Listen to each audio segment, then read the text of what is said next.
the original Japanese team made the first 4. Team Silent made the first 4. Oh, no shit. Man, but they disappeared. Excuse me. It's all good. Like, they basically, Kojima, the franchise started to die and disappeared, and then all of a sudden Kojima was like, well, fine, I'll do it myself. And everyone's like, oh, fuck, okay. Like, now we have a chance at saving the series. And then, well, we saw how that ended, so... Yeah. There's less hope now. All hope is lost. Oh, yeah, that was a messy situation. Rip what could have been. Yeah, I remember the Game Awards with Jeff Keighley being like, Konami would not let Hideo Kojima attend today. And everyone's like booing, and he's like, yep, release your hatred. Yeah. My love. Well, the two of them are so buddy-buddy. It's cute. Yeah, and a little excessive, I think. Was it 2 years ago where like he was just gushing a little too much about him and Death Stranding, and it's like, all right, it's an interesting game, but you need to like hide your biases just a little bit. Right? He's a journalist. Yeah, well, that's true. But journalists today don't give a shit about hiding their biases. That's true. Cough, Last of Us. Anyways, we're here to discuss. More shots. I'll hold back. Well, yeah, you'll have to now.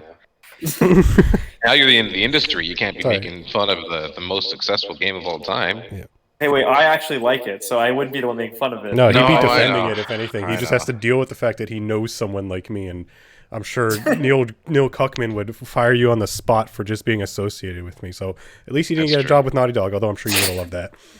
Oh my god, I would have died if I got accepted there. I applied, actually. They had a position, I applied for it. I didn't even get, like, rejected. They were just like, are you fucking serious, man? We're not even taking this seriously. Most companies just like ghosted me. I think the only company that would have the balls to even reject me was like EA.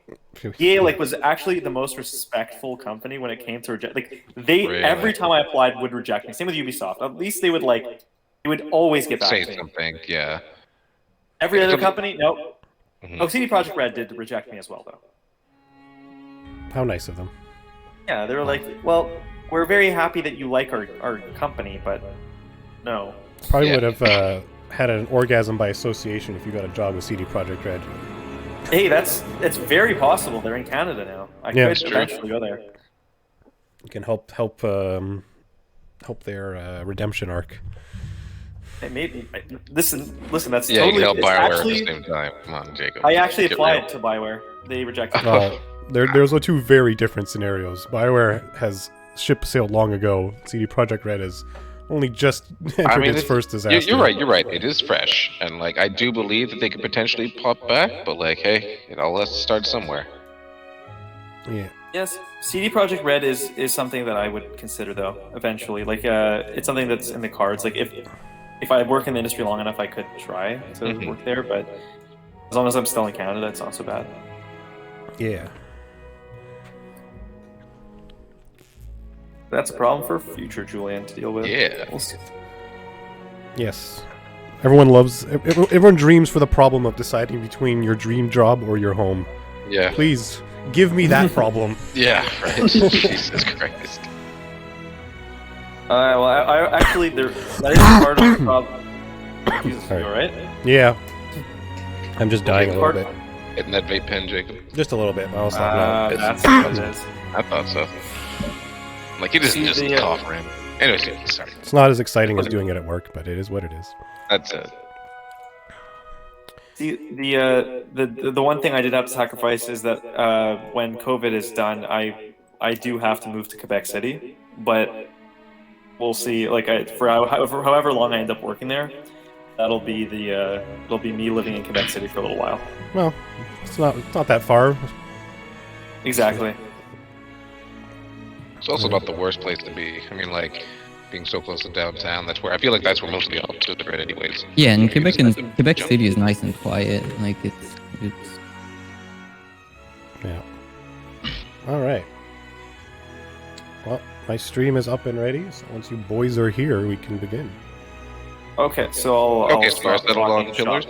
Yeah, unless someone else wanted to Oh, I just wasn't sure if Louis was secretly working on. Oh, well, I am working on a Minecraft server. Yeah. Well, just if we want to wait, or if we want to just start doing something. No, you guys can go ahead. Well, you I'll be two- watching. No I mean, worry. we could do like an hour of this, and then by the time that's done, we can do maybe like an hour of the Minecraft server. Try to get a few different things. Well, if I can get it running, I'm still working. Yeah. Yeah. I mean, you have an hour to do that. Is what I'm getting at. No, I'm saying, guy. No. Oh, okay. You speak shenanigans. All right.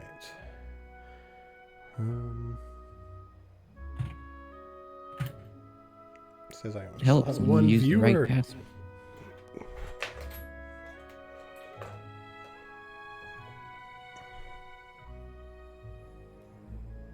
Oh yeah, this game's on the Switch out now. The Switch has way too many ports. I don't even get it. Sometimes I see a game that has a Switch version. I'm like, how did they do that? Mm-hmm. Yeah, especially a game like this. With, Oh, we got someone commenting here. you do. Oh, Viewer shit. count seems to be wrong. Already? Yeah. Because Pillars is more popular than what else will we streamed here? Morrowind. I mean, yeah, that's fair. But to answer your question, Mad, no, I've actually played through this game 3 times now. Twice to completion. Once most of the way. And we're just playing it again so I can show it off to my friends who are here as well. Well, at least some of them. I don't know, is everyone in the stream yet? I mean, I'm here in here. spirit. Just about. I mean, I guess I can go on my phone. Until I head back in. Yeah, there we go. Well, I mean, like, the whole idea is that you guys are watching and participating in the play, so if half of you aren't, then we're not gonna do it. Like, I know, like, if you just wanted to work on the Minecraft, that's fine, but, like... No, I'm watching and hang I'm on, ready to trying to get it. participate, don't worry. Wait, I have 2 screens I can manage. Okay, no, I gotta go and just gotta get a better view. There we go. Can you turn music a bit?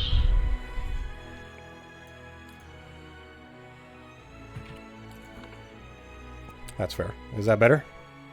Mad XO.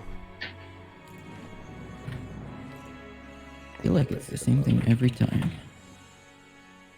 Okay. So everybody's here? Yep. Oh, yep. Ready to rock. Ready to play some Pillars of Eternity? Make a Drow Necromancer. Yes. There's no drow in this game, unfortunately. I know. I'm just. Damn. Make a whole team of druids and just be a pack of bears. Can do that eventually, but not right off the bat, unfortunately. I have to wait till we get at least to the first town. Okay, we need a challenge. We need. I mean, like you've played this game a couple times, Jacob. Can you think of a certain challenge that you can do for yourself? Aside from some of these harder difficulties, although I don't know if I'm good enough to. Well, the Trial of Iron mode is only one save file for the entire playthrough, so if I die, I die.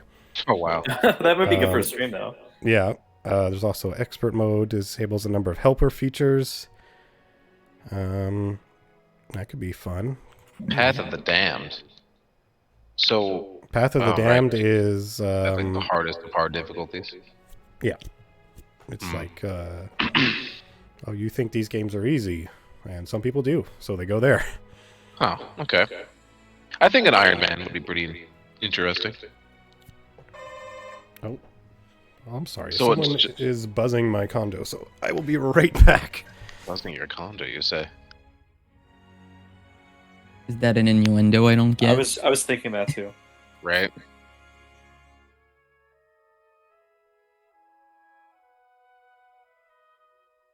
So this is kind of like a game akin to Baldur's Gate, right? Like a CRPG. It's a lot like yeah. It's yeah. I'd say it's a lot like Baldur's Gate actually.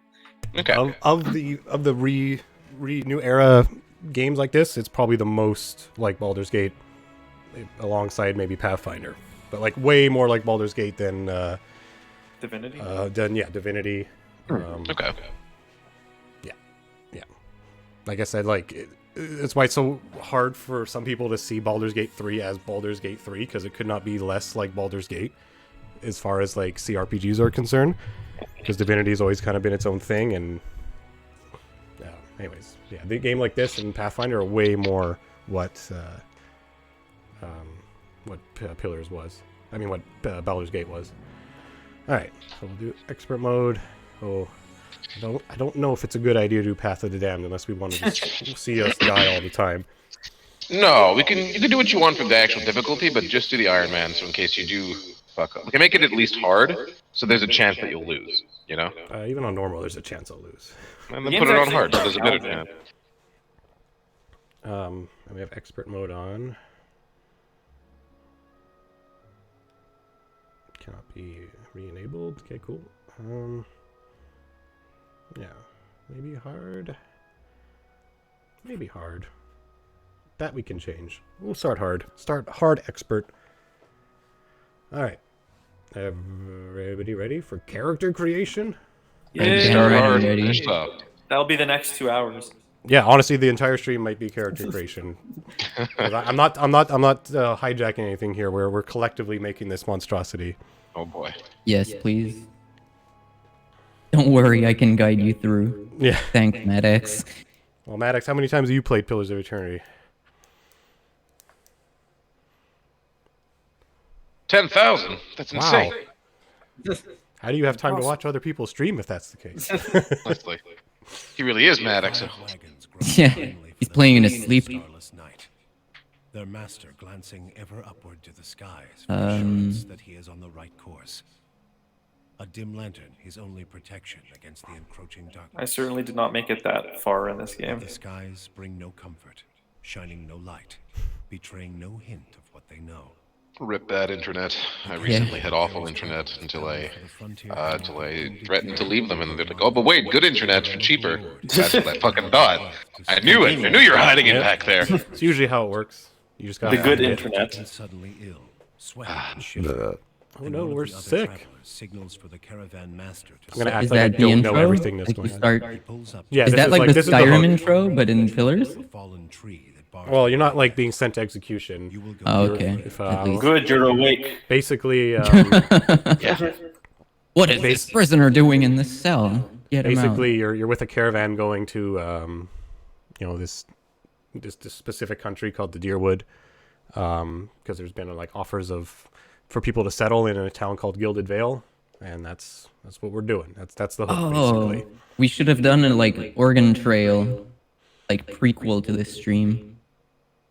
Could That would have been funny. If we wanted. I mean, we could still retroactively do that if we end up wanting to really roleplay whatever monstrosity we create. Dying of dysentery. Yep. Well, you are to suddenly do it. ill, sweating and shivering. All right. Oh, My damn. God, it's perfect. Yeah, it is dysentery. Medieval, fantasy dysentery. All right. Here we are. Character creation. All right. First, and most important decision, obviously. He's beautiful. Male or a female? What do we want to do, boys? Well, is this going to be a strong character? I don't know. I don't think you can finish that line of thought in 2021, Dan. I don't know. That's a good question. I say we decide on sex last. Okay, well, we'll leave it male for now because we have to pick, but we can come back. All right, race. So I'll run you through the races a little bit real quick here so we don't have to do all the reading. Humans are humans. Actually, let me see if I can jump ahead a little bit just so you can see some the attributes. So it's very, D&D like, just with a few different names. So you got might instead of strength, con, dex, perception, which is your percept, but it also Like your wisdom stat, I guess. yeah. Here's the thing too with pillars is a lot of things influence combat, and not just in the ways you would think. Like might is damage, like not just from melee weapons, just damage, period. So including spells. So like a spellcaster would still want a decent might stat. Because it just base increases all damage and healing. And you can see your constitution increases endurance and health and endurance. Because the way it works here is you have two health pools basically. One's like your actual health, and if that goes down, you're dead. Whereas your endurance is like your buffer health. and like you'll go down if that like it drops you, and it takes a bit out of your actual health. But then you come back up, and it's like the way to avoid it being too hard to not die, but also still allowing you to die eventually. Yeah, so yeah, it says character's endurance reaches 0. She'll be knocked out. Can be brought back using revive ability, but you regain all of your endurance at the end of combat. But any damage that goes beyond that and hits your actual health leads to dying.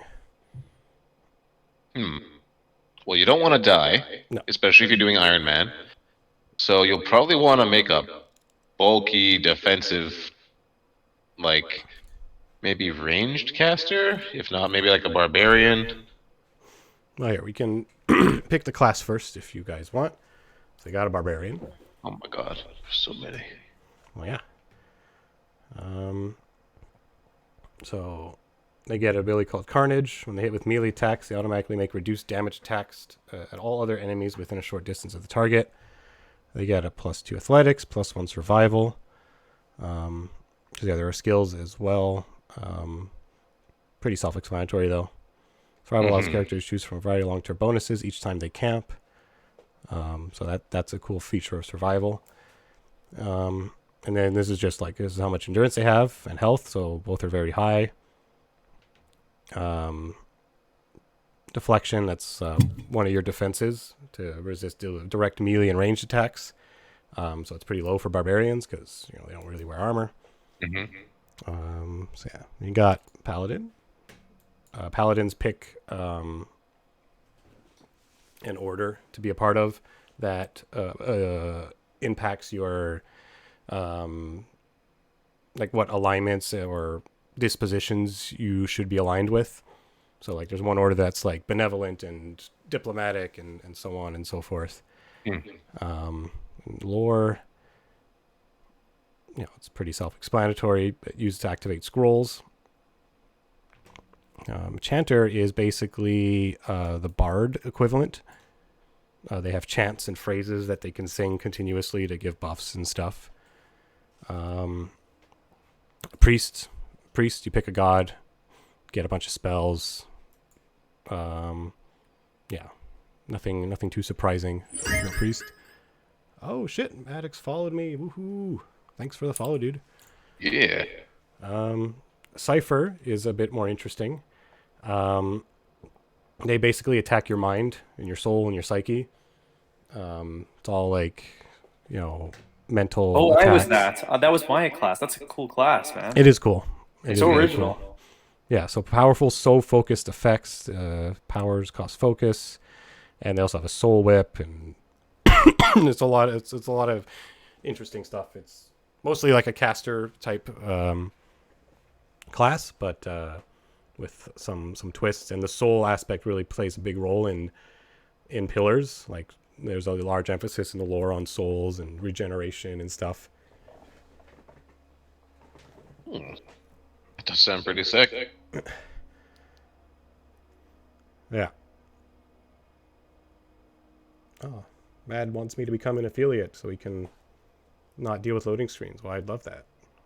I don't think I'm there yet, though, obviously. All right. Someday soon. All right, Ranger. You get an animal companion. You shoot a bow. It's Ranger. Pretty straightforward. Yeah, exactly. Druid. You get a spirit shift, but the way it works here is you pick one. And you have one specific form you change into. Each form has like a different, like some are tankier, some are more DPS. There's, was this in this one or was it just in the second one? And at least in the second one, you can also take like an elemental form if you want to be like a pure spellcasting druid, which is one of the playthroughs I did. Obviously, I have a bunch of spells, lore, survival. But yeah, spellcaster with a specific animal shape. Rogue is a rogue. I'm going to leave it at that. Fighter is a fighter. I'll also leave it at that. Wizards work very similarly D&D as far as like you have first level spells, second level spells, certain number of uses per encounter, but most are per rest. And then you have a monk, which I haven't done much with. There is a monk companion in one of the DLCs, but I only played with him a bit.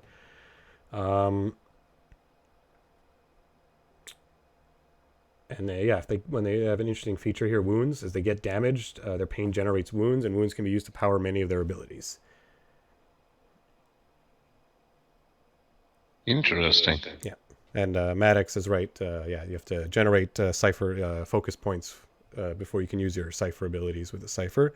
So you do still have like some good, like a solid melee option or a regular weapon option, and you kind of fuel up your abilities before you wreck people's minds. The Ranger tanking once again in a different system. Yeah, and I can't really argue with him saying Ranger is pretty bad, because unfortunately I played through as a Ranger my first time through, and Oh wow, it was really boring. Tough times. It's a really boring class to play, and when your pet dies, you're basically useless. And your pet can die pretty easy, depending on what you're fighting, especially on harder difficulties. of course. That's good to know. I'll keep that in mind for my playthroughs. Yeah, I think the Cypher would be pretty interesting if that's the case. Like, certainly a very unique sounding class. yep, they are. And do they have any sub? No, okay, because some have sub, like paladins. You pick which order. So here's what I was talking about, the favorite disposition. So you kind of pick the order that aligns with how your character will be. Priest, you can pick your god. Also have dispositions. So here, if you're curious about the druid, so these are the options. You have a bear, has high damage reduction and can basically the tank. Yeah. Boar regenerates lost endurance and inflicts damage over time with melee attacks. Cat is fast and quick attacks. Stag, higher defenses and can attack groups of enemies with its melee carnage attack. So another kind of tank. And the wolf can knock people down. So those are the druid options. Chanter, what do they got? Just phrases. Is there any rogue stuff? No. Yeah. All right. So, are we leaning towards Cypher, or does anyone else have counter offers? I'm good with whatever. 'Cause I'm more wanting you guys to experience it. So if you're all cool with Cypher, we can do that. But if Julian, you want to try something different because you played a Cypher, say your piece now. Oh no! I think Cyphers are badass. I'm also curious to see if I've been playing him wrong the whole time. So watching you play could give me new strategies. Hold on, I'm just gonna do a little quick thing. Yeah. 2, 3, 4, 5, 6, 7. My random dice roll would pin me at druid, but if consensus is Cypher, then I'm down for Cypher. All right. Well. Or wizard too, because wizards with if you can make like a muscular big wizard boy who's just got all that smite. Battle mage. Basically, yeah. If there's a battle mage, like a legit battle mage, then that's always. I don't know my that choice. there's no like subclass for it specifically, but not sure how viable it. I know you can do it more so in Pillars 2, because Pillar 2 has actual dedicated subclasses. But here I'm not so sure. Maybe Mad X knows. Can you make a battle mage wizard? Now we have to wait because he's probably lagging because I'm not an affiliate. How do you become Yeah. an affiliate? I think you need, You to get need a certain more amount followers. of and a certain You get an consistent email schedule. after each of your streams, and it tells you what you need to do. Basically, you need, I think it's something like 10 followers. You need to have streamed on 7 different days for a total of 8 hours. We already And hit that. you for sure. need Yeah, to I've done generate that. some traction. Yeah, but it's mainly just the followers, which is why we got one more today. Yeah, that's it. Okay, so apparently we can do a battle mage. It is Maddox does say it's viable and makes sense since might and can still be used. Right. So yeah, I mean, I'm always partial towards wizards, but that's just me. So Yeah, I'm with you on that one though. So okay, so it's come, and I'm gonna say no to druid because I did a completionist playthrough with a druid. So if we have other options, I'll pass on that. So it comes down to a wizard with a battle-y focus or a Cypher. How shall we decide? Here, let's take the impartial observer. Mad X, what should we do? Wizard or Cypher? Don't put the pressure on him. I want him to feel welcomed. Oh, he is. I'm just saying that there's gonna be a delay, so we have like little moments to kind of chill out between answers. But Yeah. it's cool giving some choice to the Twitch chat. It's a fun way to accomplish stuff. If people are gonna, give me their time, then I'm gonna interact with them. Yeah, exactly. Oh yeah. Obviously, if there's like 100 one day, I can't necessarily interact with all of them. But if there's just one other guy, like definitely. Well, I mean, if you're at the point where you have 100 followers, yeah, I think you're gonna reach the next stage of your career here. Yeah. That would be cool. He's leaving us hanging. We may have to decide without him. There it is. Cypher. Wizard is first. That's a good point. We do get Aloth right away. All right, Cypher it is then. Yeah. All right. Okay, so before we move forward, we can choose the race. So Cypher. So they get a stealth bonus, a lore bonus, mechanics bonus. Mechanics is like traps and lockpicks and stuff. So we can go back and decide the race now. So Here's what we got. Humans get +1 resolve, which is good for. It's kind of like your charisma / your willpower, kind of, and also fuels a lot of defenses. And maintain concentration, which could be useful for certain abilities. Might, like I said, it's your physical and spiritual strength. So then we got the Aumawa. They're big boys. There's these ones. Live near the oceans. The avatars. Yeah, pretty much. They just get, they're big boys, so they just get a +2 to might straight up. There is a sub race of them. So the coastal ones get bonus defense against going prone and stun, and the island ones, who look a little different, gain an additional weapon set. Then you got dwarf, +2 might, -1 dex because they're short, and +1 con because, your typical dwarves, strength, con.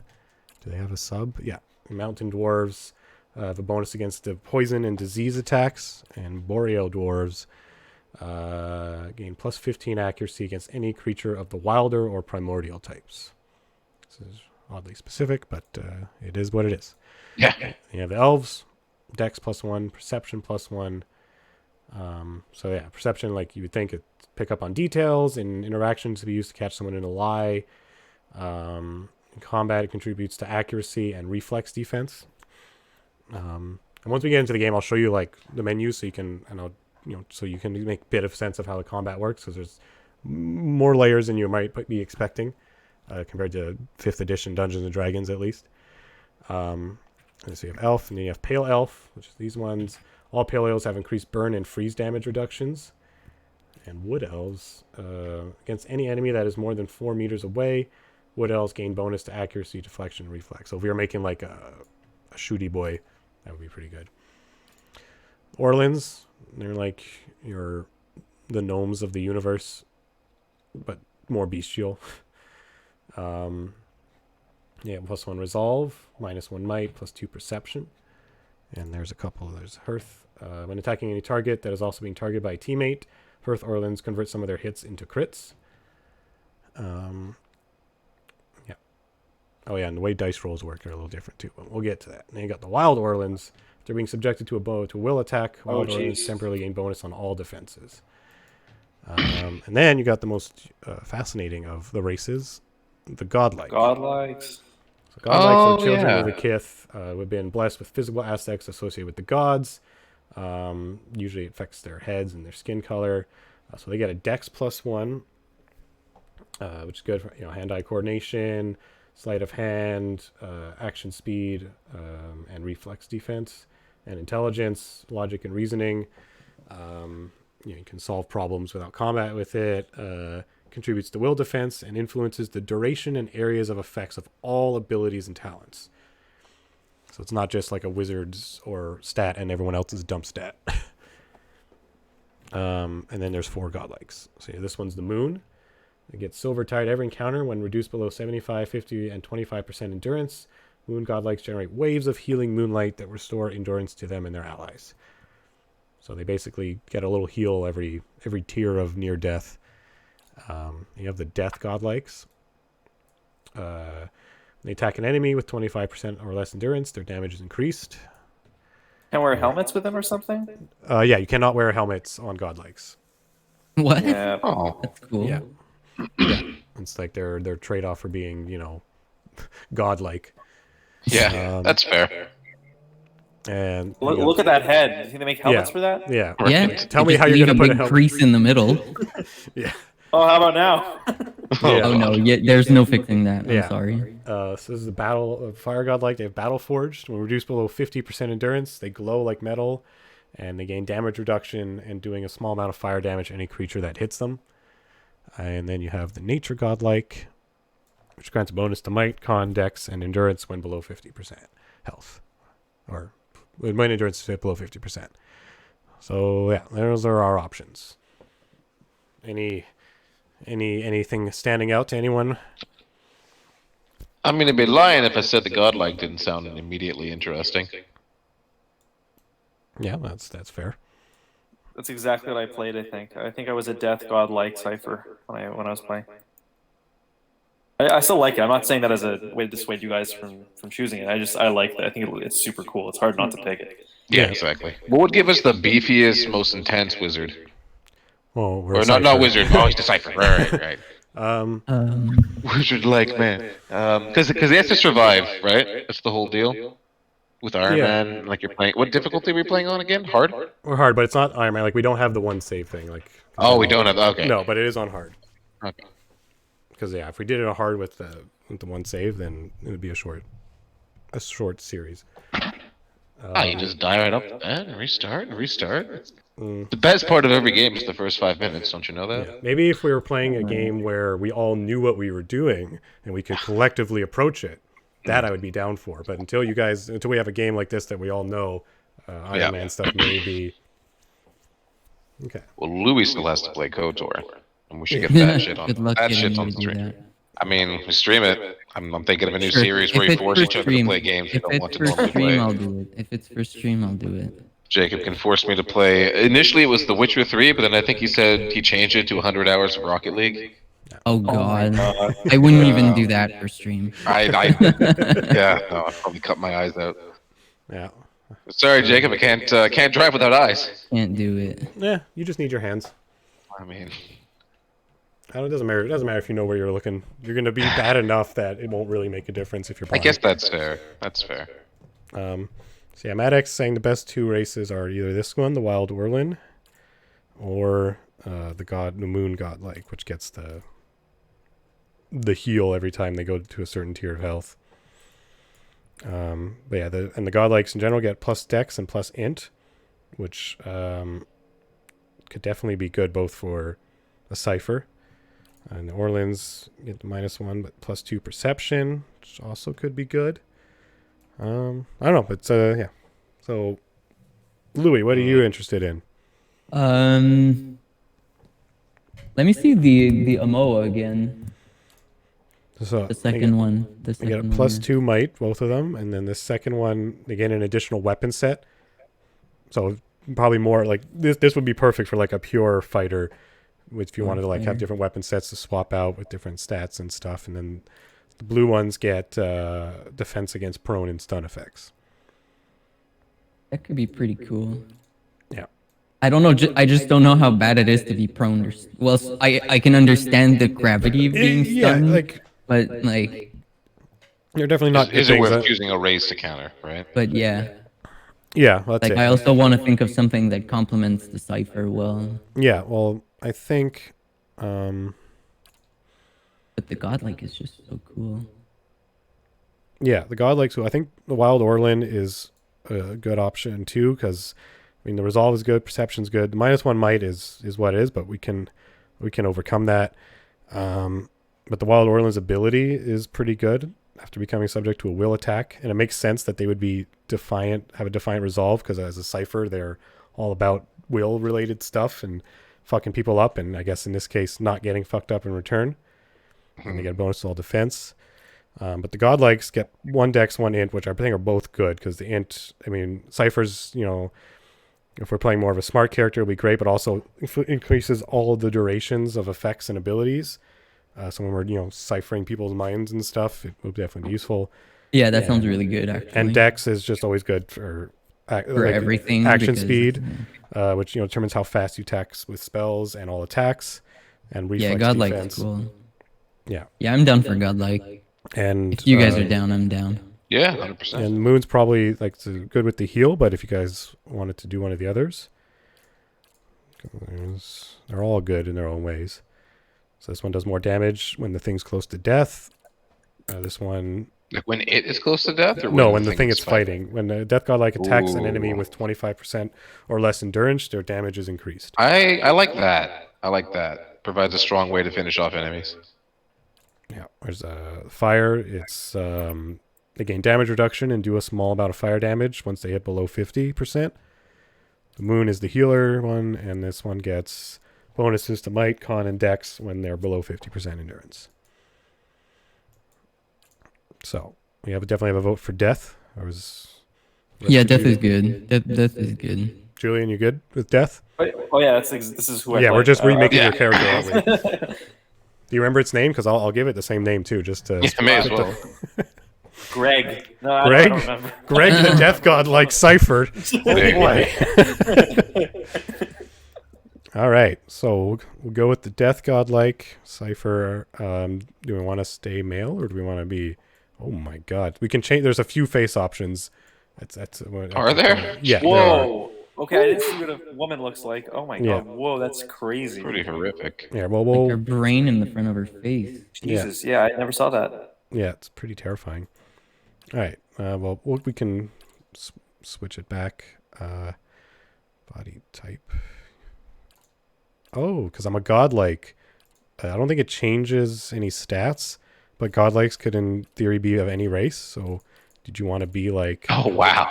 A dwarf godlike, or an Orlin godlike? I don't think it doesn't say it changes any stats, so I think it's just flavor. No, it looks just like body type. So yeah, what do you guys want to look like? What kind of godlike are we? Human? Dwarf? Basically, are we a short godlike or a tall godlike? Or a thick boy godlike, or a chunky short? Because you have little short and chunky short. Man, if I saw that in a forest, that'd be pretty. I'd be running away. With a sword taller than it, like I'd be running away. If there's no penalty for being small, why not? I don't think so. Like I know the small races get like a minus to something, but in this case, I think it's just flavor. So you want to be the chunky short, or do you want to be the tiny short? I can play chunky short. All right, let's do it. Okay, class Cipher. All right, powers. So we tick 2. So you see, like, it's like the wizard spells. There's different levels and you unlock them as you level up. And we get 2 first level powers to start. So let's see what we got. And we can look at the details. There's different types of damage, but yeah, creates a toxic physical manifestation of the mutual antipathy between the Cipher and the enemy target. Enemies caught in the path between the two will suffer corrosive damage. So this is like a beam of energy from you to a target, and those in the target take 13 to 21 corrode damage. So if you want a little bit about damages real quick, there are 8 type of damages and pillars: slash, pierce, crush for like the melee attacks, and burn, shock, corrode, freeze, and raw. And so there's different defenses for each one. There's different damage reduction stats you can get on armor for each one. And in this case, it's corrode damage. And so basically when you do an attack of any kind, you use your accuracy stat.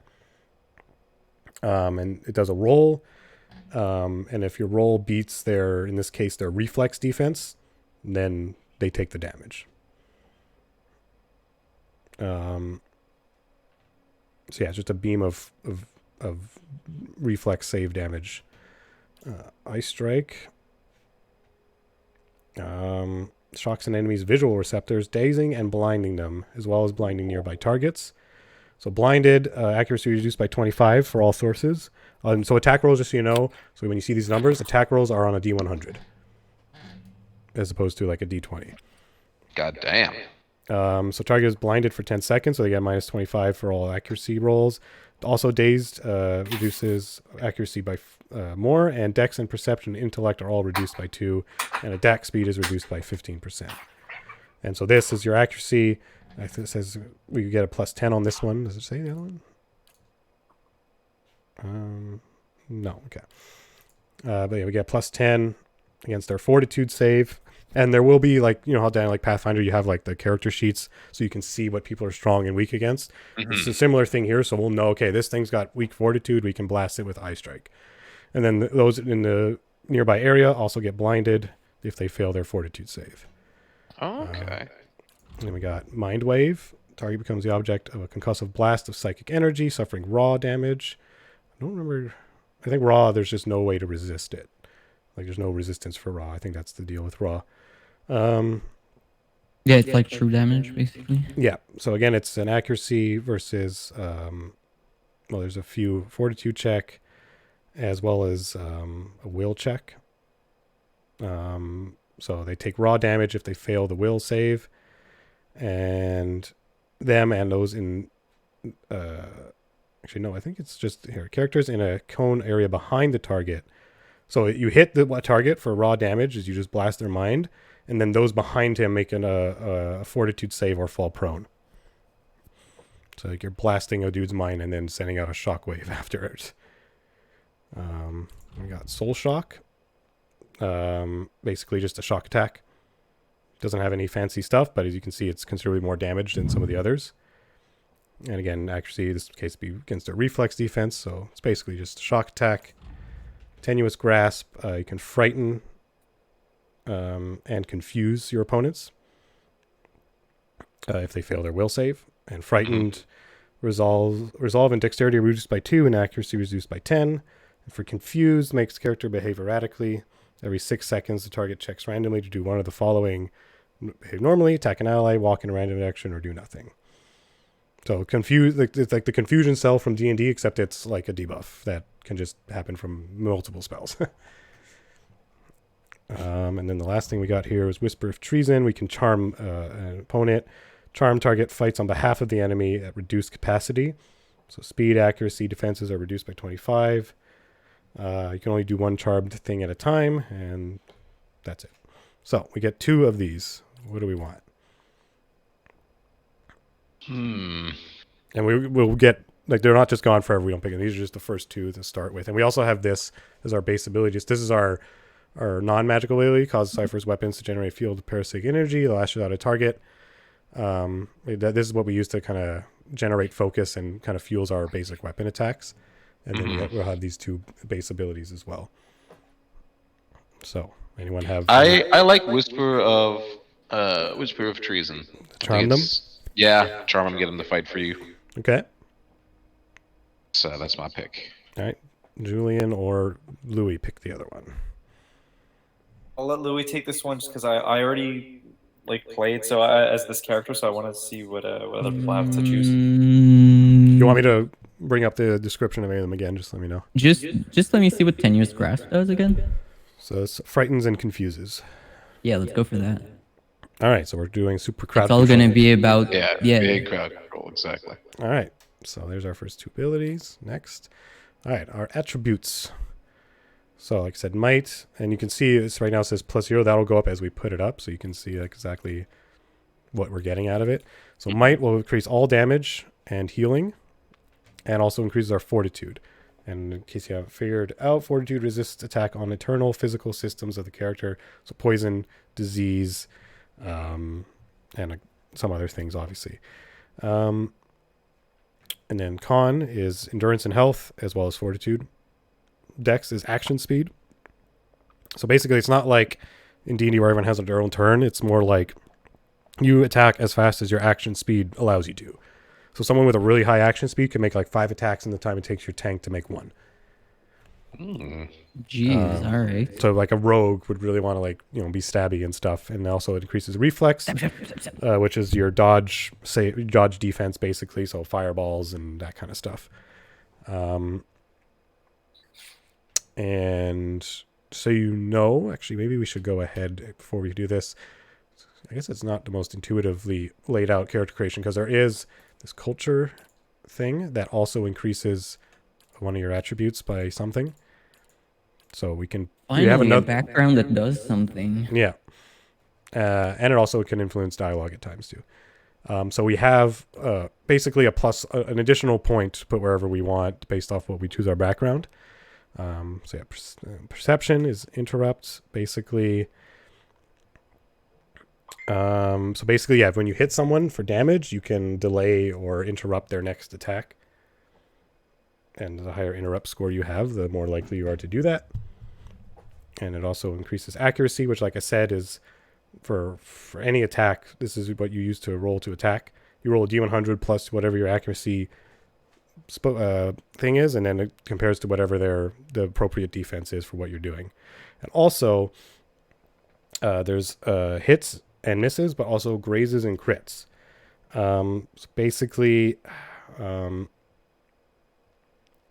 If you like hit, I can't remember if it's like 25 more than their defense, or you hit like roll 100, it's a crit. But if you roll like near their thing, but not quite, like not super well, it could be a graze. So like you do like half damage if it's like a lowish roll that still kind of just hits. Nice. And then also if you roll really, really low, you just miss. And if you roll in the right where you need to, you hit. So yeah, that's accuracy. So perception gives interrupt, accuracy, and reflex. Int is area of effect duration is up by 6% as well, or 5%. And I think it just what is it exactly doing? Plus 6% area of effect. So I guess the damage or whatever it is they're doing gets like a bonus to area effect spells. And it also gives will defense, which is for like paralysis and that's the only example it gives. Mentally based attacks. And then resolve, it's your eternal drive, determination. So you get concentration, determines how likely they are to have their spells or attacks interrupted during combat. So this is what kind of clashes with the interrupt stat. When you do an attack, you have your interrupt roll, and then you clash that with the person's concentration roll, and if it beats it, then they get interrupted. If the concentration is higher, then they don't get interrupted. And you also have deflection, which is your basic like melee attack defense. And also will. So how do you want to put this bitch together? I would say probably intelligence will be useful. Resolve could also be useful. Might's good, but if we're doing more of a crowd control CC kind of build, it's not so important. Con as well. I mean, I don't think we're going to be frontliners per se, so maybe not as important, but maybe Dex will probably be nice. We should probably put Dex up a bit. Perception as well. Let's see. Intellect. So for someone who's never played CRPGs, would you recommend this or Original Sins 2? Oh, that's a tough question. Well, first question, actually, I guess if you've never played, you don't really have an answer to this. I guess it depends how you feel about turn-based combat, because Divinity Original Sin is turn-based, whereas this is more real-time with pause. I guess it depends what you want more out of it. Divinity, I find, is better with, it's got, certainly a more robust combat system with like interacting with the environments and combining spells. But if you're more interested in a deeper story and more higher quality writing, then I think Pillars takes it on that. So I guess it really comes down to, do you want to play these games more for a good narrative role-playing experience, or more for, I guess more for the combat and interacting with the environment with a more playful and less serious story. So yeah. Pillars if you're a serious human being, and Divinity if you're a child. No, I'm kidding. It's a super simplification. Hard stance is there. Right Yeah, there. no, but yeah, Pillars is more like Baldur's Gate. A lot of reading, a lot of a lot of story, a lot of narrative, whereas Divinity's more focused on the combat. And also, if you have friends, Divinity has co-op. So if that's a deal breaker one way or the other, it's good to know. Personally, I prefer Pillars, but I know there's many people who prefer Divinity, so honestly, play both. I would say also, just to keep in mind, I know this seems like a small detail, but I find that the fact that Divinity has like fully voiced like dialogue rather than having to read everything in Pillars might make a difference for some people as well. So it's just something to keep in mind. Yeah, and also in that vein, worth noting, Pillars of Eternity 2 does have fully voiced dialogue. Very nice. So, but yeah, first Pillars, if you don't like reading, then it may be a bit of a struggle. So we can lower these. Oh boy, we can really min-max ourselves here. Should we just really fuck ourselves? No, that's a bad idea. Yeah, of course. Con should not be less than 10. Maybe we can get away with hard? Yeah, we are. Oh. And our first companion's a wizard, which is also not friendly. We'll keep those at 10. Yeah, maybe 16 dex, 16 perception, I think could be really interesting. Int, maybe put that to 14. And resolve 12? Or maybe we'll be a little adventurous.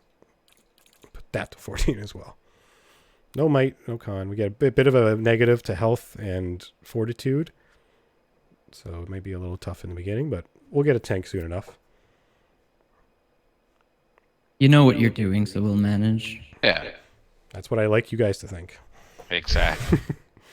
But no, should be okay. I just don't know. Is it worth the negatives just for 2 more resolve? Or 2 more int? I don't know. Fuck it. Let's see what happens. All right. Now we pick our culture. Oh my god. I forgot how much goes into this. Yeah. Like literally this entire episode could just be making the character if that's what we want to do. But we could also play for a little bit. The prologue is not super long. All right. So, I'd be concerned if the game started with the epilogue. Yes. Yeah.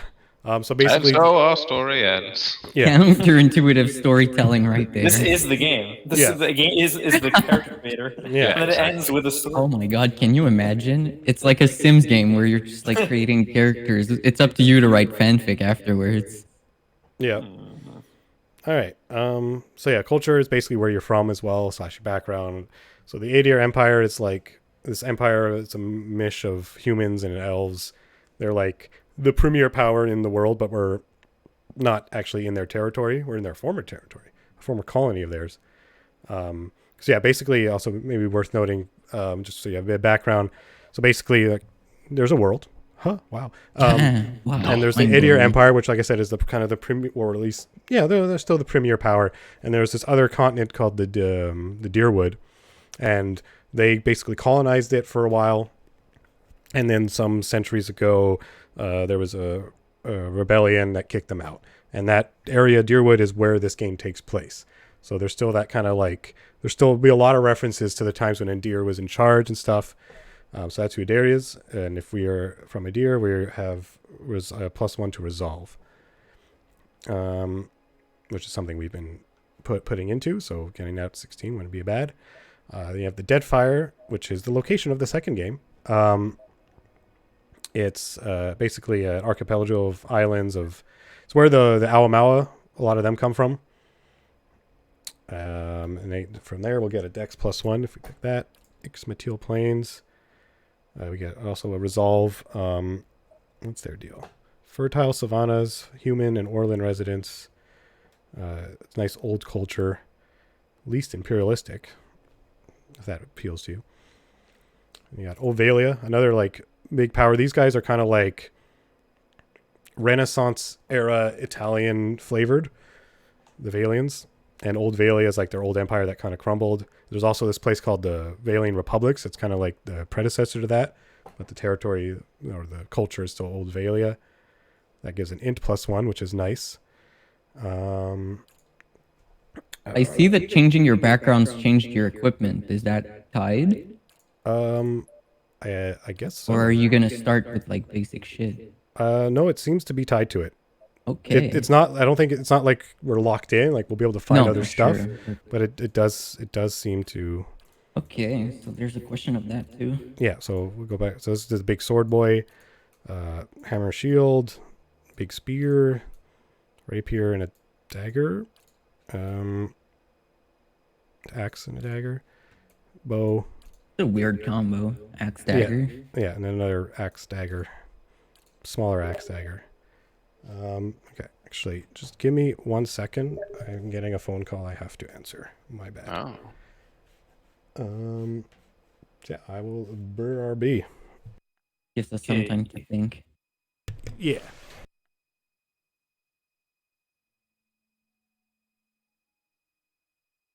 Okay, so what are you guys feeling?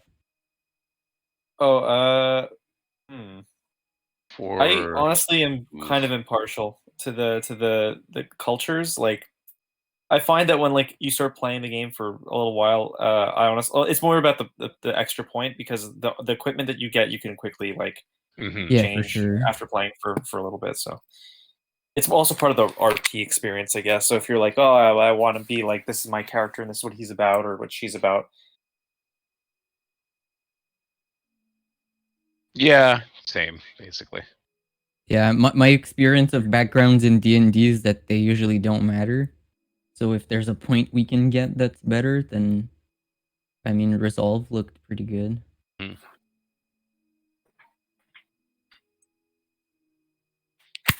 I know this is kind of off topic, but have you guys heard of the game Pray for the Gods? Gods, like PRAY or EY? EY.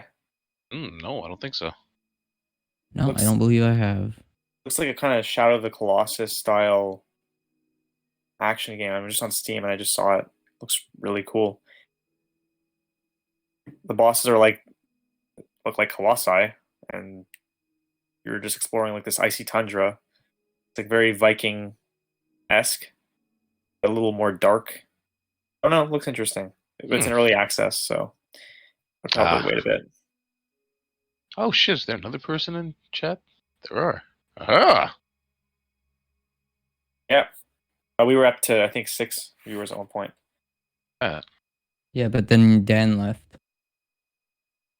Damn it, Dan. Yeah, I can tell who's online. Oh, there's another Dan?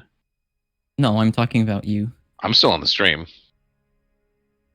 Why can't I see your name appearing Sure. in the list of... I see 3 viewers. I mean, is it just back to the 3 of us? Could be. Not Yeah, I don't think you can see the breakdown of people watching. If you do the @ sign. Users in chat.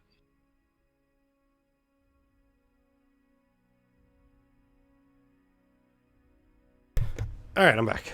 Sorry about that. Back. All right. So, any decisions, or do you need me to show you things? What are we doing? No, I mean, go for the stat bump, I think. Well, they all give a stat bump. The Go question for the is one which that stat. benefits the most. Yeah, was That's there what we one wanna that work gives with? resolve? There was one. Yeah, that well, gives there's a couple that resolve. give resolve. I think we get from this one. We get a resolve. And from Adir, we get a resolve. So do we want to start with a spear or a sword is basically the question. Yeah, and if you care more about that flavor too, it's either the difference between being the most imperialistic background in the world or the complete opposite. The farmers of... No, man, we're godlike imperialists people all the here. way. Yeah, yeah. No, we're godlike people. The only empire that exists is us. All right. So yeah, spear or sword, I guess, is what matters at this point. I'm always good for a good old spear, yeah. Spear? All right, Yeah. so we will. Shall Sure. we from I feel like the- swords are typically like what people Cool. go for. So let's be. Swords Yeah, is so like fantasy cliche at this point. Yeah. yeah. All right, so we're from the Ixmatil Plains. Cool. All right, so that's culture done. Oh, and there's also a background. I forgot. Hey. So this gives these. So that one was more for your attributes. This gives a skill bump of some kind. So Okay. aristocrat, get a lore bump. Dissident, so you aim for yourself as a troublemaker. So you get stealth and lore. Drifter, stealth and mechanics, which is traps and stuff. Hunter, pretty self-explanatory. Stealth, survival. Laborer, I doubt a death godlike is a laborer. Mercenary, athletics and lore. Merchant, lore and mechanics. And again, also I think these also can influence dialogue as well. Philosopher, got +2 lore, which again is for trivia and other such things, and also used to activate scrolls. Or we can be a scholar, which is also +2 lore. Again, so the main difference there is, flavor and dialogue. So I'm trying to think. I don't know that. I mean, lore could be useful for us. Yeah, if you say it helps activating scrolls and things like that. Yeah, definitely. I don't know how much we'll use scrolls, but we could. Athletics, mechanics. Mechanics is also could be good. We could also just stealth mechanics, be a drifter. Because I think if I come back, because we get a +1 stealth, +1 mechanic, +1 lore as a cipher already. So we could put another stealth, +1 stealth, +1 mechanics on top of that. Stealth survival could also be useful. So yeah, I guess it's more, do we want to try to have more lore, be more knowledgeable of lore-like things and use scrolls, or do we just want to focus on sneaky, traps, stabby, mind-sucking? Ooh, I like the mind-sucking one. Let's do that. I mean, we're doing the mind-sucking either way. It's more just, are we going to sneak around with it, or are we going to be more, flashy with it, I guess. Let's be sneaky with it. All right, so we'll be a drifter. +1 stealth, +1 mechanics. That should be pretty useful. Whoops, went too far. Okay. So we have 3 head options for the girl. Oh my god, that portrait. Yeah. So we got this one. And then there's this one. And then there's the one we saw. But then if we want to go back, see. Fucking dude looks ridiculous. His head's so big. We got this one. We got that. And we got that. So now is the time to decide male or female, and then which head, and then we can pick the portrait and stuff. I mean, I can dig the cone head, but... So we got this, this for the dude, and then this, or this for the chick. As you can see, we don't get any facial hair or hair options because our face doesn't support that. No, it'd be more like facial warts. Yeah, well, it's like you could see the hair. It's just shadows. So yeah, what do we want to do? Dude or chick? How we feel? I mean, the dude had some serious horns. Yeah. He did. Yeah, if you want that pure, I devil, identify as a man, so why shouldn't my character? like this Because one? roleplay's the opportunity to be things you're not, dude. Well, Yeah. we're not godlike demon lords. Who can Yeah, be I feel like alive, that's... so it's Yeah, I'd like to believe in something. Let's at least, be confirmed about my gender, Sure. I have no qualms either way. So this what we want to do? This one? Yeah, Oh that's my god, he looks so upset. Or, Yeah, or the I'm down. cone? It's like or short the, Diablo. Basically. short stack Diablo. Let's see if I can find the death godlike portraits. Oh, I went too far, I think. Okay. There's gotta be a male one somewhere. Let's just keep going. Actually, so many portraits. Okay. There we go. There's our portrait. And change the colors. So yeah, this is we can change the colors of our clothes basically, and whatever we put on will fit this color scheme. Right now it's set to red and black, but we could set it to something that makes no sense with my head. Oh, damn. So if you want to play If around there's with colors, one thing I'm definitely not is an artist. So you can probably go ham with the color choices, because I have no idea what even works. You got colors for your channel, Jake? Yeah, what are your colors, my Jacob? colors would be Some green and some darker green. no, some of this Green and turquoise yellow, right? blue and some black. Oh. It's not really the right shade. I guess that works. Or we could just keep him fitting his face. Or we could make him purely... Oh, that's cool. Okay, we'll do that. We'll keep him white. We can change the colors as we go, too. It's not a set in stone decision. All right. There we go. And now we just got to pick our voice. Hey there. Now I am the leader of the group. Yeah! Keeping quiet. I'll lead the way. Ha! Sharp eyes and keen ears. What is it? Maybe it's this one. Now I am the leader of the group. Sounds pretty evil.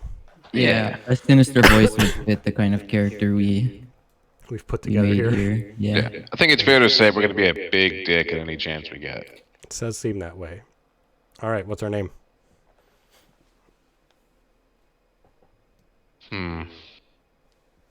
Jim. The compensator. Jim the compensator. I wonder if that's too... Huge There you go. spear, short body. Right? Yeah. He's compensating for something. He's got one big head. All right. Was this I love it. All right, so we're set on Jim the compensator. I Yeah, I'm think good so. with Jim. All right, here we go.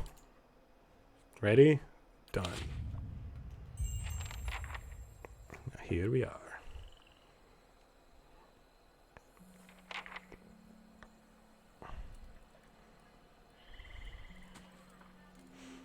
All right. So yeah, I had a question because obviously games like this, especially this one, involve reading, and I was wondering what would we prefer? Awkward silence for a few minutes while we all read it, or would you prefer me to take on the role of a narrator? Oh man. I guess narration makes the most sense. Yeah. Cool. All right then. So this is Caravan Master Audema. The Caravan Master finishes addressing the group, his bushy red mustache and sagging jowls quivering as if for emphasis. Everybody stays close to the wagons, got There's it? some voice. Stay out of the woods, and beasts take you if you were planning a... Okay, no, so it's not fully voiced, but it is somewhat voiced. Yeah. And Okay. yeah, so yeah. Stay out of I mean, the I woods. can dig a partial voice. Yeah, basically the voices come in like at important moments and with like your companions and stuff. But a lot of it will be narrated by yours truly. And after he says that, he nods towards a looming black mass on the hillside. So yeah, stay out of the woods. Whole area's crawling with hut-dwelling types who would be happy to stick an axe in you for trespassing. So mind that you don't track mud on their sacred blazing rocks. Tonight, everybody stays put, and in the morning we'll get the path cleared. Gilded Vale's less than a day out. Understood? At last, the Caravan Master turns to you, frowning as he looks you over. I mean, it's fair. Touch of the rumbling rock could be. I would be There's too. a stinging beetle round here carries it. You'll be fine once it rumbling passes rod. your innards.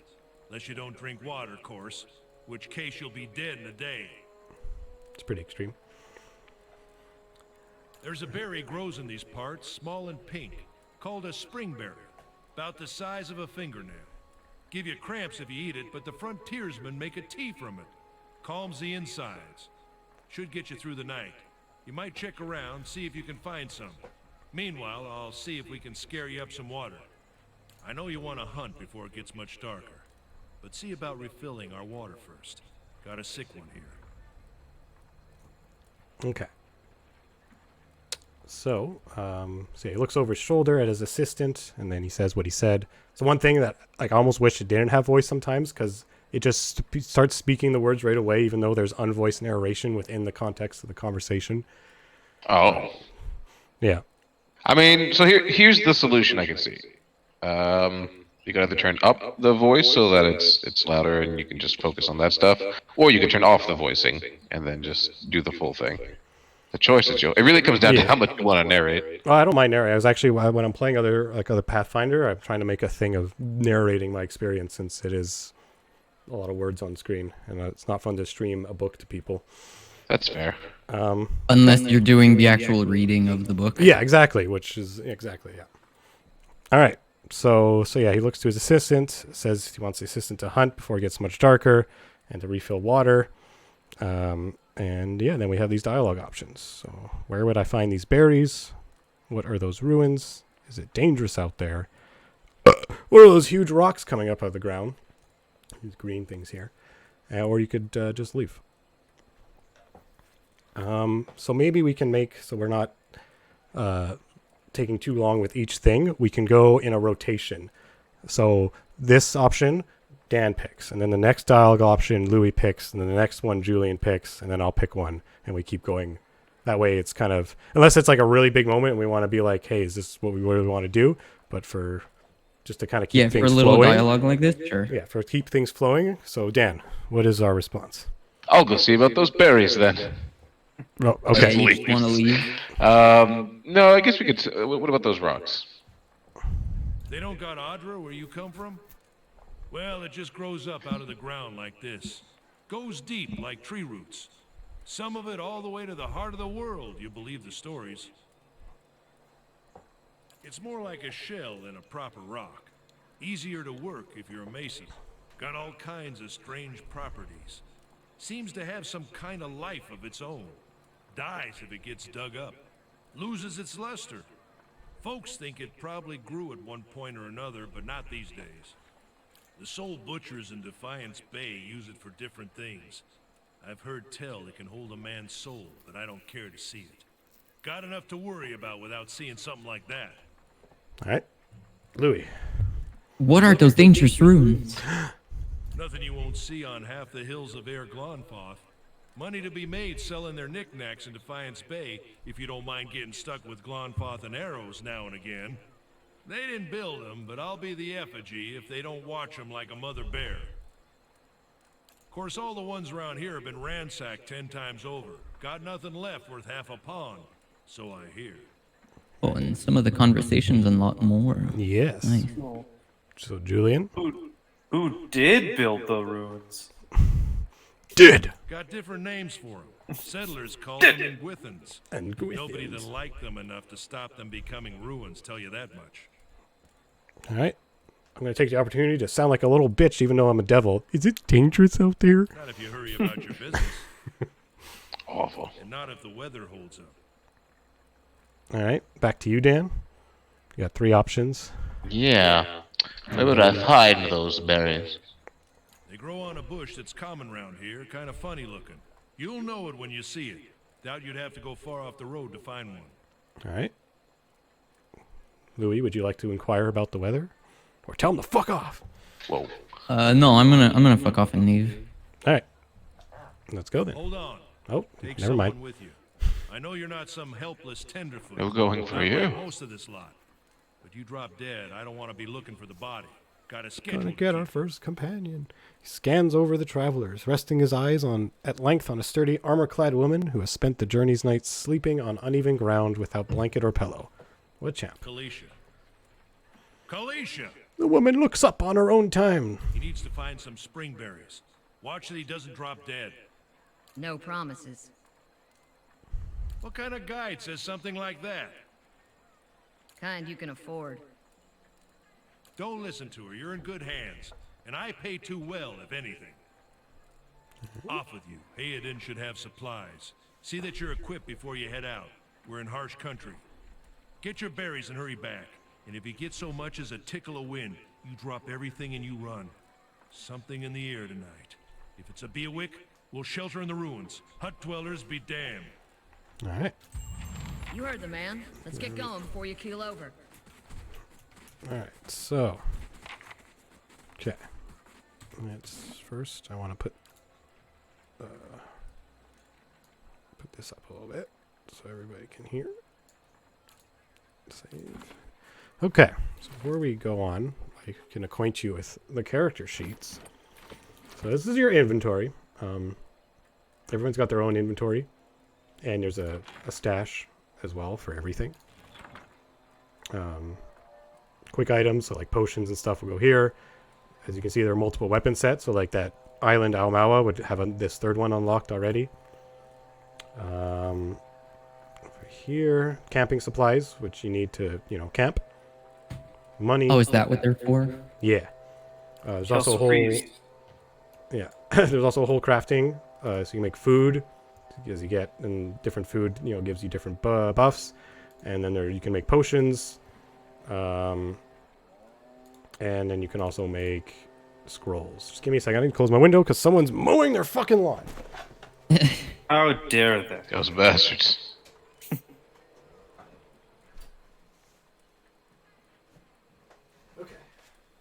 Crisis averted. So yeah, so we can do a bunch of crafting if that tickles our fancy later on,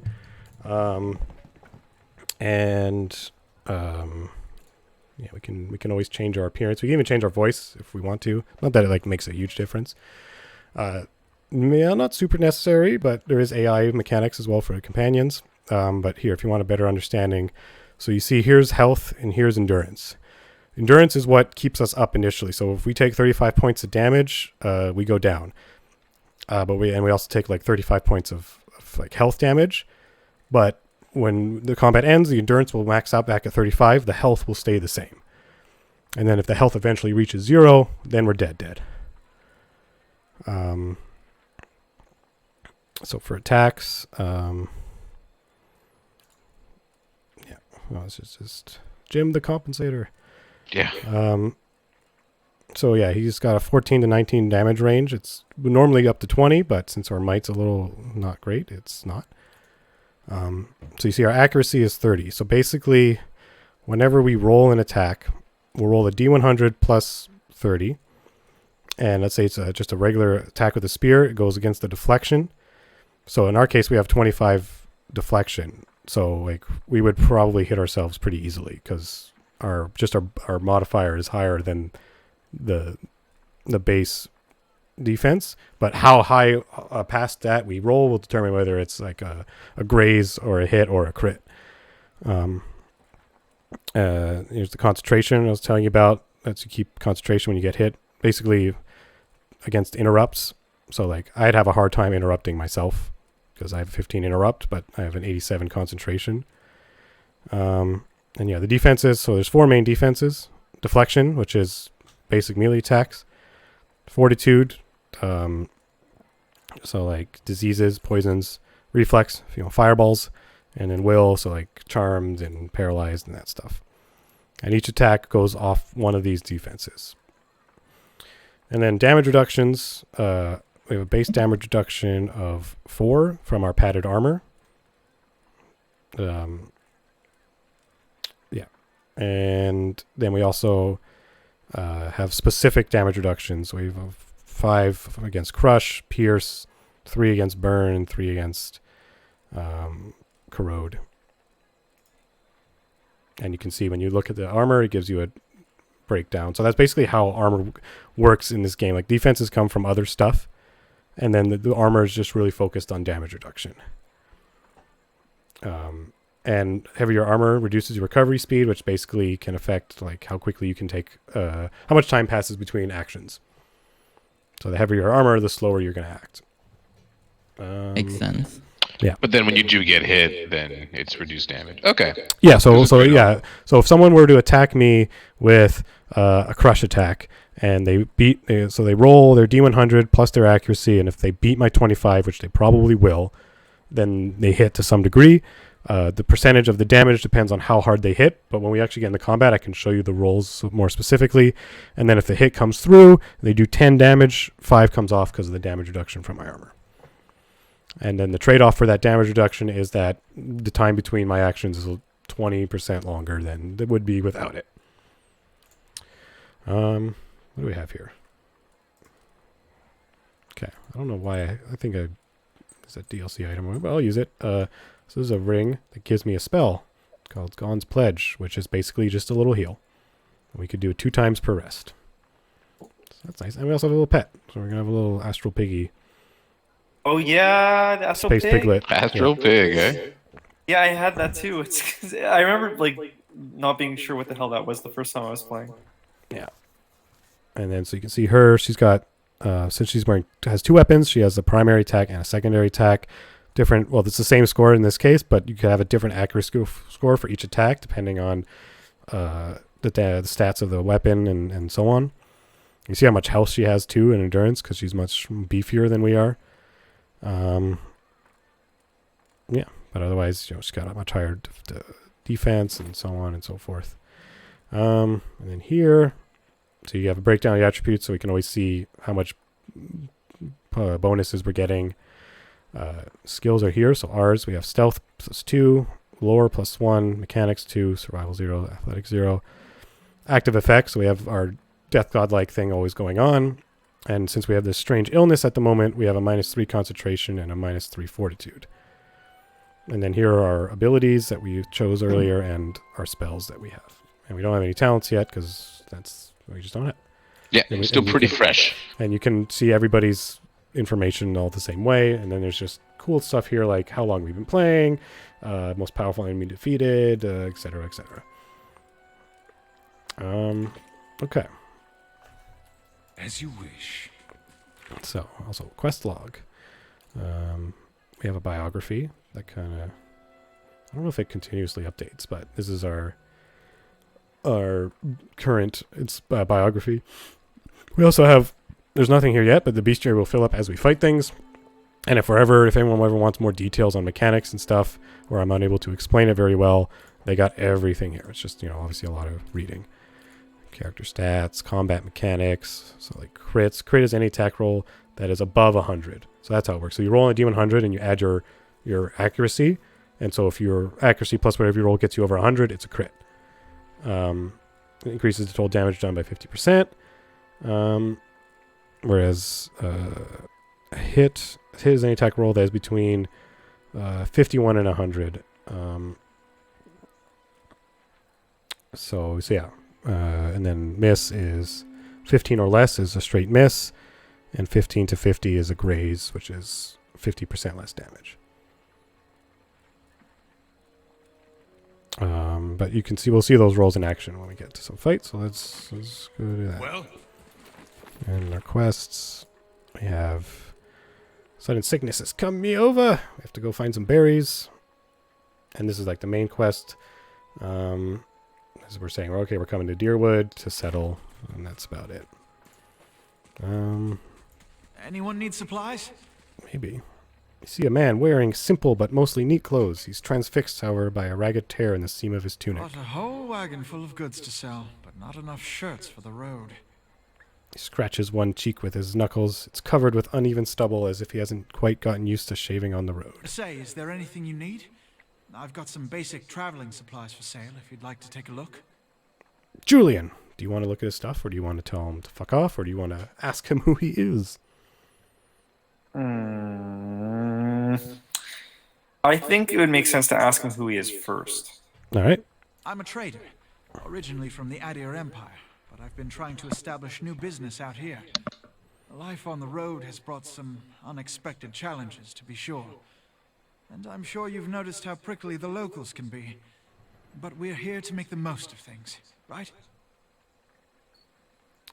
All right. I'll pass, because I want you guys to do it more. Dan, pick something. How incredibly naive. I'm surprised you've lasted this long.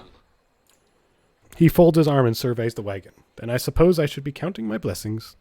Something else you need? Looks like we're settled for the night. Louis? Why'd you move all the way out here? Because it seemed friendlier than Raid Saris? My brothers took over the family mercantile business a few years ago, and there wasn't enough for me to do back home. I moved out to try and expand. Ah, businessman. He shrugs. Deerwood is a former Adir colony, so it seemed like a good place to start, and as much as I admire the Red Saren's work ethic, they've always struck me as a little fanatical. Julian? Yeah, I'm just thinking about which of the answers. And just bear in mind we're overcompensating little devil shit. But there's not always... Seems like you got the short end of the... yeah, okay, that seems like the... I have to be a dick, right? So, okay, let's pick option 3. There you go. I don't see it that way. Besides a short character making a short joke, like it's common gold. Yeah. Yeah. So yeah, he says, I don't see it that way. Hayden begins restacking the crates in his wagon. My brothers and I are all working together for the sake of the family enterprise. All right. You guys want to learn about the Adir Empire, or do you want to see his goods, or do you want to leave?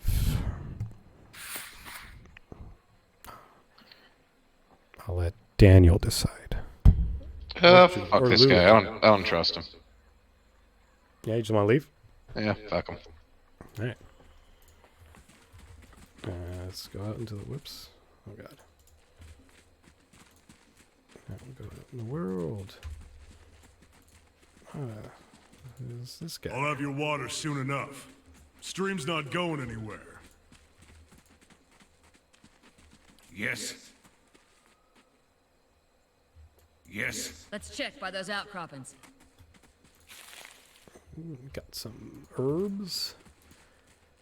Oh, the path winds through a narrow canyon, back the way you came. Grooves in the shouldn't road stray mark too the far. passage. So let's not go that way. Okay. Oh, combat Running has around. begun. Circle. Whoa. Wolf encounter, so original. Yeah. Oh my god, does it get any? All right. Let's see. I can do a knockdown. So we'll do that. As for you, you don't have any focus yet, so we'll just go do some attack. Now you should have some focus. Yeah. Let's see if we can charm this wolf. The one that's on fire? No, the other one. There we go. We did it. Who's a good dog? And that is big how deal. wolves were made into dogs. Basically. Yeah. So you see, as we kill it, we get progress on our bestiary. So now, if we wanted to, we could come here, wolf. For now, it just gives us a little lore description, but as we kill more, it'll give us their stats. Nice. And then if you want to see how attacks work, so Kaliska, so yeah, a bunch of numbers. So as you see, so it takes the accuracy score, subtracts the deflection score that the wolf has, which is 14. So it means it has to basically be an 18. Or it gets, that means it gets a plus 18 to its attack. Because normally you add your accuracy to the attack. And I guess the way it does it here is it subtracts the deflection score first. And then they rolled. She rolled a 70 plus an 18, which is an 88, which is a hit. Did 10 damage. The wolf had 4 damage reduction, so it did 6 damage. And then here, this was a graze. This wolf had more defense for some reason. Probably did an ability. But the roll was less than a 50, so it was just a graze. So it only did like 8 damage, reduced to 4. And where's the... There. And you can see here, similar breakdown for the spell we use. So it was actually, this case, actually minus its will, plus we rolled, and we rolled a 60, so it hit, and then it did the thing. Why does your pig do nothing? Is it supposed to do nothing? It's just a flavor pet. He just chills. Tastes like bacon. Base. Oof. Bacon waiting to happen. I think Kaliska crit. Yeah. See, she rolled 101, so she crit for 31 damage, reduced to 27, and blew the wolf up. And Nice. then we'll just put everything in stash. Wolf hides can sell and use and stuff. So yeah. Oh, I keep hitting the wrong buttons because the control layout is a little different in Pathfinder. I'm used to moving the map with the buttons that just change how fast the game is now in this one, so it's a little awkward. Alright. There should be another fight around here.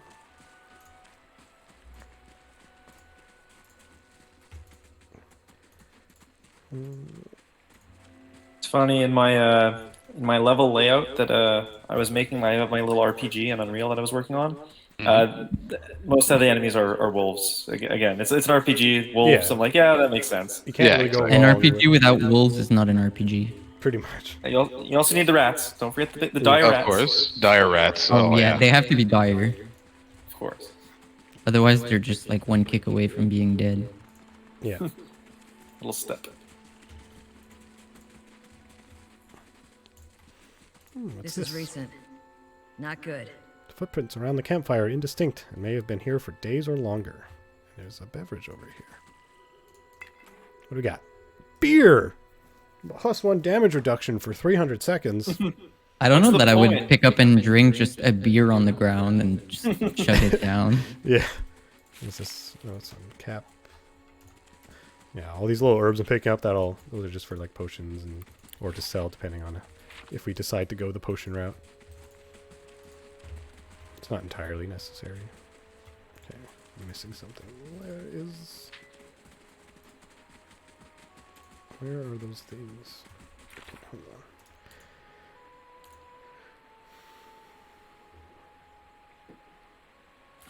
I'm just looking for a bush. Why can't I remember where it is? I should know everything. It's probably over here. All else fails, go to the dark areas. Yeah. No. Oh, there it is. Nope, that was a different one. God damn. Or was it over here? Actually, it might have been over here. I'm getting a little ahead of myself because I know we do have to go over near that campsite eventually, but maybe the herbs are just over here.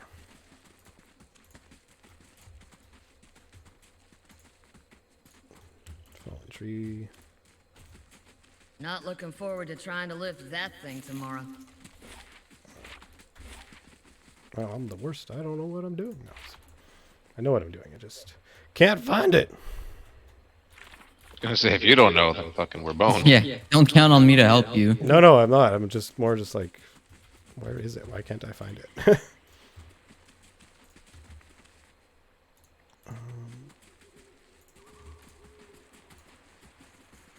could have sworn it was here, but obviously I'm wrong. Or maybe, oh, it's probably because I put on that expert mode and it's not jumping out like I'm used to it jumping out. That's probably why I can't find Probably it. it. That'll do it. Well, good. Gotta do some perception rolls. Pretty much.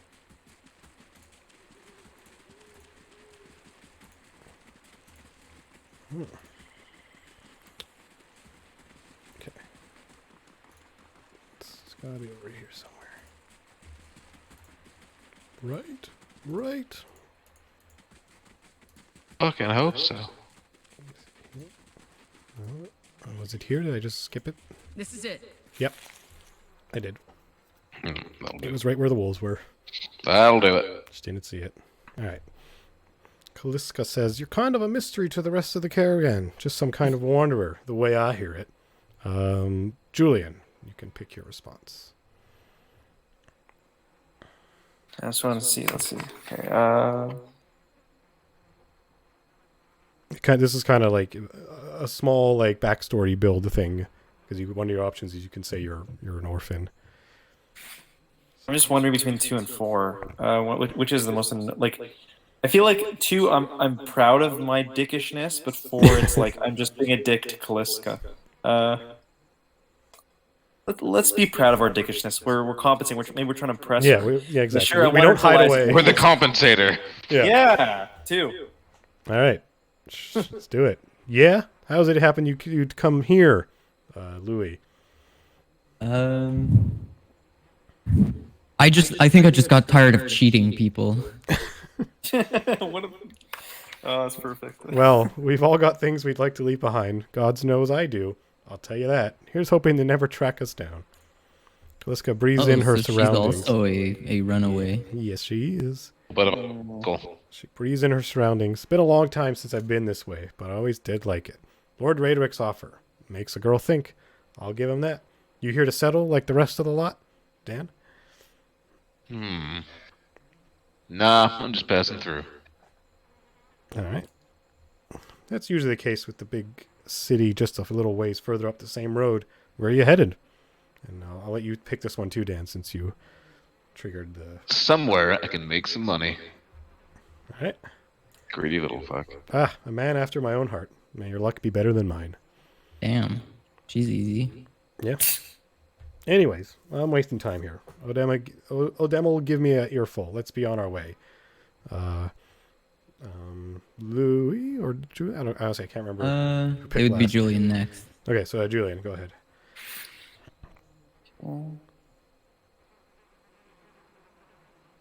And just because we're evil, like if you do want to, ask not dick questions, it's okay. Oh yeah, for sure. More for I mean, like the he could have moments. multiple personalities. He doesn't have to be.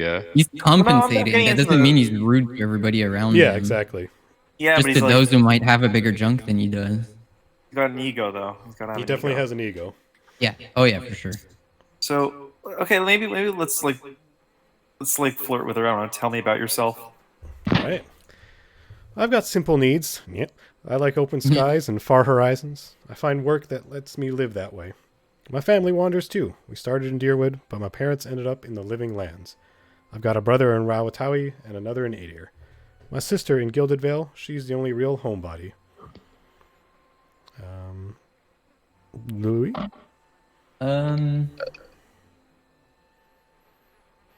Why are you here? Why are you here? Kaliska sighs unevenly. Her eyes search the ground at her feet. My sister moved out here some time back. She sent me a letter. She seemed worried, but that's how she always is. This time, though, she asked me to come out, and that's got me a little worried. I haven't seen her in ages. Been doing guide work in Ixmetil. Hey, that's where we're from. But I'd do anything for her. She's a much better woman than me, so I'm here and we'll see. Oh, we got ourselves a bad girl here, huh? Yeah. Odema I've worked with before. He doesn't usually drive a route this way, but he's doing it for me. All right. So Dan, would you like to ask about the Deerwood? Yeah, why not? All right. I'm not much for history, but from what I know, it used to be a part of Edir Empire. Broke off after a war some years back. The locals here are feisty, and that's how they like it. I've been out of touch, but I've been hearing weird kinds of things about it lately. People having trouble giving birth, I guess. A lot of them. Been going on for years now. But somehow it's getting worse. With an uneasy tremor in her voice, she adds, I'll have to ask my sister more about it. All right, let's get back to camp. You know, I wouldn't hold my breath that Sparfell's getting your water anytime soon. He does what he feels like when he feels like it. We should check up on him first, slap him around a little. Stream's just down the way. Come on, let's get you your water. Yes. Let's do it. Now I can come down this way. What a surprise. Sparfel went hunting. At least he left the water skins. Come on. All right. You crouch at the riverbank and dip your water skin into the cool water while Kaliska waits nearby, keeping watch. As you rise, you notice her look up sharply towards the tree line. Out of the trees emerges Sparfel, one of the guides, barely discernible in the dim moonlight. He no longer carries his bow, and there's a strangeness to his gait, his stride wobbly as he moves towards you with labored breath. Sparfel? Are you all right? Sparfel's toe catches on a rock, and he collapses forward in a heap, the feathered shaft of an arrow planted between his shoulders like an enemy flag. Dun dun dun. Sparfel's dead. No, Sparfel! With a name like that. Ambush! Someone may have shot him. Yep. Potentially. May have been these guys. Who are these guys? Maybe they're friends. No, these are definitely not friends. Oops. Oh, come on. You don't know that until you've spoken. Yeah, the red ring around it. It's so sympathetic. Yeah. It's red for love. The color of Obviously. heart. Yeah. Blood. That's something we all have, you know? So obviously you could be friends. They're relatable people, you know? Yeah, exactly. Like, hey, you got blood, I got blood. Send them the pig. Maybe that'll be a beacon of friendship. A bacon of friendship. A friendship slice of bacon. I love that the astral pig just moseys around in the middle of like this Yeah. like, combat zones. He does like to be that way. He's just hunting for truffles. Yeah, he's MVP right now. Yeah. Oh, you know what game we should play on stream next time? What's that? Still along the similar lanes, we should play Disco Elysium. Oh, it's so fucking good. But there's a lot of we'd have to. Yeah. Because it's all voice now. added- It's all voice. You're right. It is all voice now. That's true. Like beforehand, I would have totally understood because it's like it's heavy duty story and like it can be a little hard to yeah. you know. But if it's all read beautifully, then I don't know.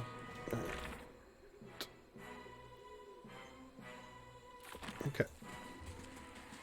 Well, yeah, we can consider it as well. It's definitely an option. So many games. So many. There's a few. Yeah. All right, more combat. Oh boy.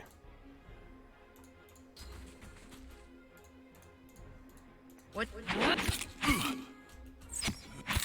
Uh-oh. I am dying. Don't do that. No way. Okay, hold on. I have a way to save myself. Just gotta charm this guy before he kills me. There we go. Then I'll heal myself. Nice save. It's like the third fight of the game, and it's already getting dangerous. Yep. That's how you know it's a good game. Yeah, even if it's your first time playing on lower difficulties, it's still also like dangerous pretty much right off the bat. Right. But we have a good spell here. The charm spell it's been working because obviously I can't just stab people up front because it's not working very well. least not yet. Oh my god. Okay. Let's knock this bitch down. Okay, just kidding. That works too. Oh my god. Okay, there we go. We did it. We're alive. We got a bunch of gear. Hunting bow, hatchet, shields, armor. That's what's up. Different monies. All the loot. Oh, did I miss something? I did. Okay. What is it? All right. Oh no. Is this game heavy on looting? Like, do you want to pick everything up and sell it for coin? At first, yeah. And in general, there is a lot of loot, and some of it's cool. It's a loot. There's a lot of loot, but it's not like the best loot system in a game. Like, it's pretty. There's a lot of like just to sell loot. It is a good way to make money. All right. So the grandfather leader. All around you lie the massacred remains of the other travelers, peppered with arrows and knife hilts, splayed and bug-eyed and filthy. Calliska puts the back of her left hand to her mouth as if to ward away some poisonous vapor. A handful of dark figures stand above the fallen, treading on limbs and backs and heads, jerking their axes from bodies as if from half-split logs.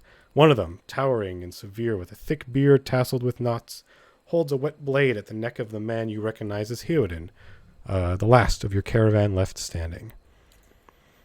"Lay down your arms, trespasser! Do not forfeit this man's life for a fight you will lose." Julian, I don't know if you're the next in the order, but I'm picking you. Yeah. All right. You got some options.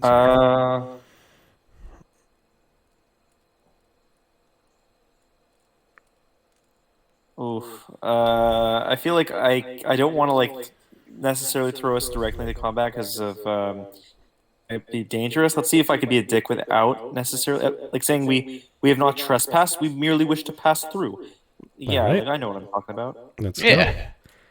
But your words carry no weight when I see the truth with my own eyes. Blood must be paid for this intrusion. So I say again, lay down your arms. Don't trust them. They mean to kill us all. Louis?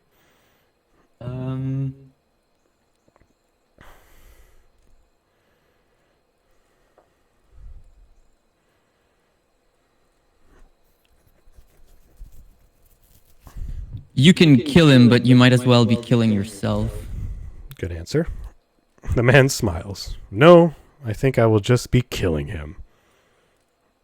I don't know why there's only one option here, but...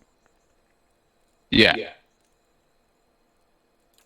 It's the best options when there's only the one option. Basically. Okay, well maybe we're just trying to convince him, so... Well, listen, to a deal killing blow you have to put your weight behind it, right? The man reluctantly acknowledges your point. By the time I arrive at your position, you will be off balance and open to a lethal strike. Oh, look at that. The others will defend me. No, actually. They are alternately out of position or lacking in the strength and quickness to break my parry. Your death will be assured. Let's go. The man grows frustrated. Then we will save this one for later. He shoves Heodin towards you. As he does so, the man rakes his blade against Heodin's torso. Heodin screams and stumbles forward, a wide gash in his clothing beginning to bloom crimson. The man set his feet to engage you, his axe raised high. That's one way to do it. I've never seen that. I've never done that option before. It was cool that you can basically convince him that his tactics are shit. Yeah, just like, hey, you're garbage. Oh, shut up! But either way, we are in fight, but we do have a slightly injured Heodin. What is he again? He's a rogue. All right. So he's just going to stab shit, I guess. So rogues in this game are really meant to be like more of just shank machines than anything else, right? As opposed to the classic D&D one and done. Yeah, they're definitely, I think, I haven't really played much of one, so I can't really say, but I definitely think you're right. But I could be wrong. Okay. Okay, what about... Let's try out Tenuous Grasp. See how that works. Okay.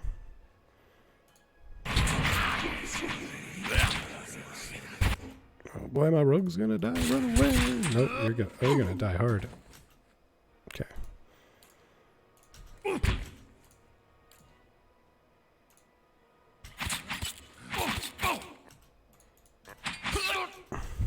Yeah.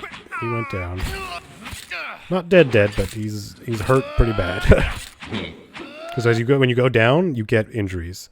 So he took an injury because of that, what the guy did to him. But then he twisted his ankle as he went down, so he has a -4 con and -25 reflex.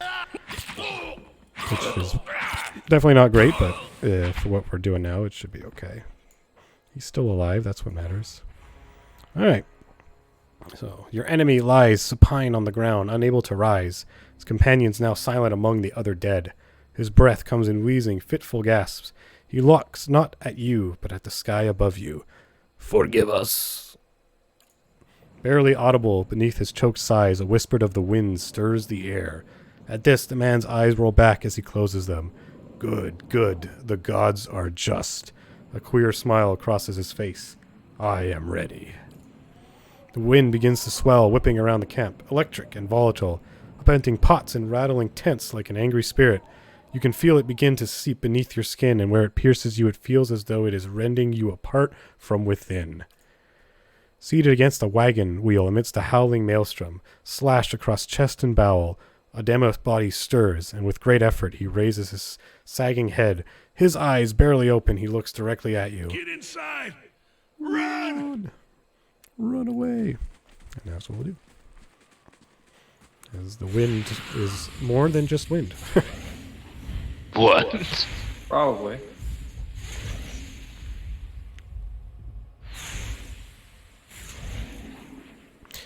Straining against the gale that threatens to pull you off your feet with every step, you set your hands in the worn folds of weathered rock and set about pulling yourself up the precipice. With the last burst of energy before your arms gives out, you swing yourself up onto the ledge. Heoden trails behind, slowed by injury and delayed by early hesitation. As he nears the face of the rocks, one of the fallen attackers who have been feigning death lunges for Heoden and topples him onto the rocky ground. Oh no. Restrained, Heoden lashes out against his fatigued assailant, but struggles to break his hold. They are close to you. Despite the wind from your position, if you were to throw your weapon at the attacker, you would have a good chance of hitting your mark. So shall we throw your weapon at the attacker, grab a rock and hurl it at the attacker, or leave Heoden to his fate?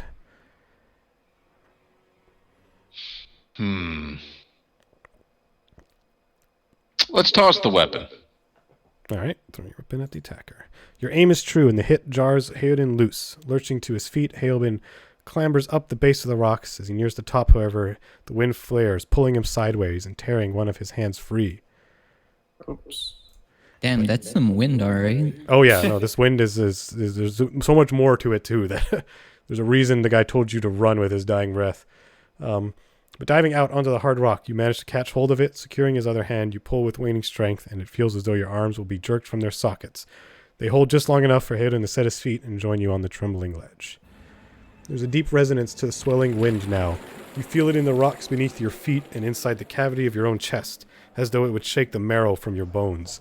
Each new gust menaces the old stones before you, loosening connections, unsettling balances, as you dart beneath the old archway. The entire portal begins to fall beneath its own weight. And now we get our first little dungeon. And then that'll be the end of the prologue, and... Judging by the time, probably the... Yeah. The first little chunk of this. Yeah, no, it'd actually be a perfect Nice. way to end it. Because, yeah, this should not take too long unless it's really harder on hard, but I don't think it should be that much harder. Nah, you seem to have been doing fine thus far. Yeah. So, Kaliska says, was that? A Beowick. A Beowick. Had to be. Had to be. A Beowick. Then we're lucky to be alive. Indeed. And we're the only ones. We can't stay here. There could be another collapse. We're not getting out that way anyway. Let's get further inside. Can you walk? He nods. All right. Well? I can't rest because I have no camping supplies. So we'll just have to go further in. Of course. All right. A lower level of the ruins has been blocked off by fallen rubble.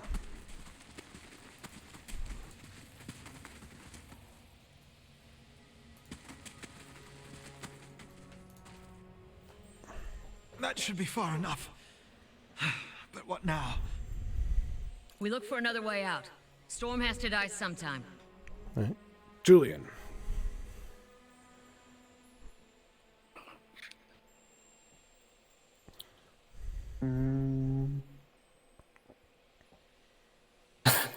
Part of me wants to say let's get going, but I feel like I should say who attacked us.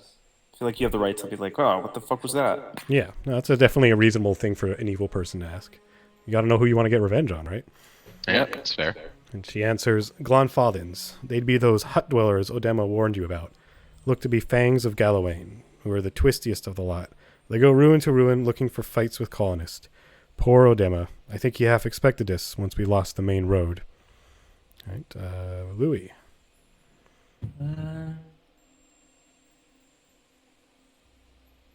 You don't seem too upset about all this.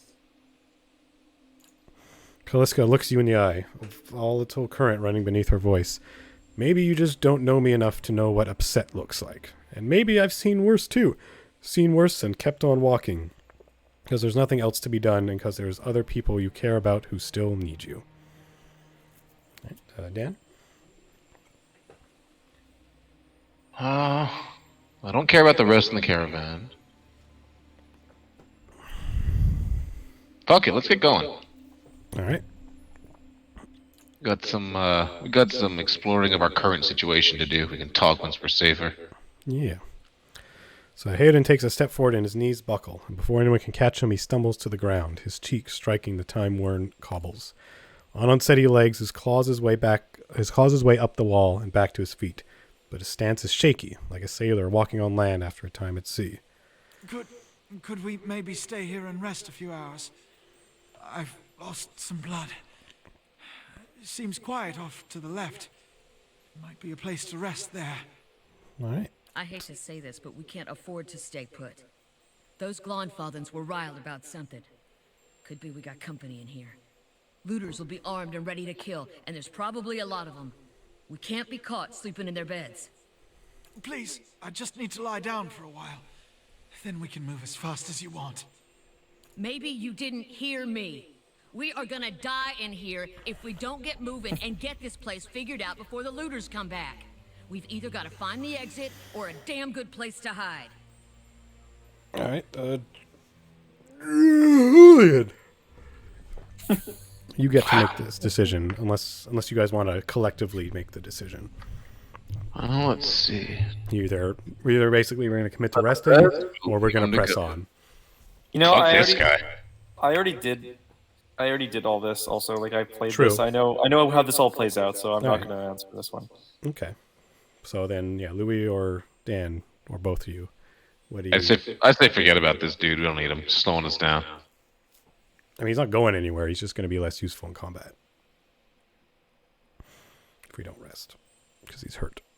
But it is. We're getting chased. Like, I'm trying to put myself in the mindset of someone who's compensating really hard, and I feel like he would want to agree with her, just in hopes that it would ease his way of sleeping with her. So I think he would go for Salisa's right. So what you're saying is he's simping. Yeah, basically. In this context, in a way. Oh my god, we'll just make him the biggest simp. That would be perfect. Perfect. I when love he gets it. denied, that's when he goes and commits genocide and stuff, you know? Yeah, exactly. Perfect. Right. We have our character. Okay, so Kaliska's right. I'm we have to loving press this. on. I'll do my best. All right. What is it? Case, let us go. We can still explore over here. Wonder who was here. See if they left anything useful behind. Let's see. Oh, got camping supplies. Yeah, oh, I already have the maximum camping supplies. Oh, yeah, because on hard it's... Right. So camping supplies is a capped resource. Oh. And I it's mean, the higher the that makes difficulty, the sense. lower the cap. And so we only have 2. So we can camp twice. Yeah. Oh, and I mean, if it happens that we camp twice in here, which I don't think we will, we can come back and get this, or if we camp at some point. But otherwise, yeah, we're stuck with 2. Fine by me. Torch, small shield. Yes. Maybe do we switch out Kaliska's torch for a shield? May not be the worst idea. What do we got here? 12 deflection, but -4 accuracy. I'll just give the 8 deflection. Oh, all right. I can't access my stash unless I'm in camp. Also, a thing that I think isn't different and hard compared to what I'm used to. So good to know. Yeah, So I believe stuck, that. She's stuck with what she's got. Then. which makes sense. What do we got here? A potion of minor regeneration. That could be useful. Alright. Let's do a quick save, because death could come for us.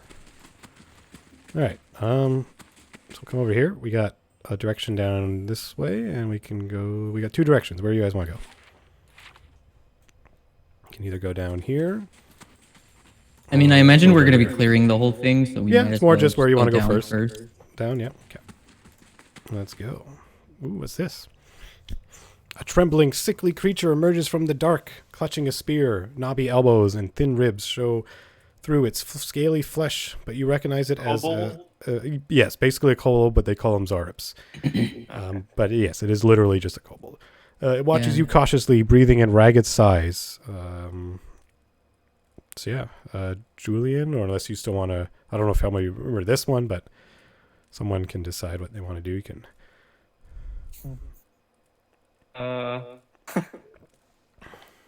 I'll tear you to pieces, lizard.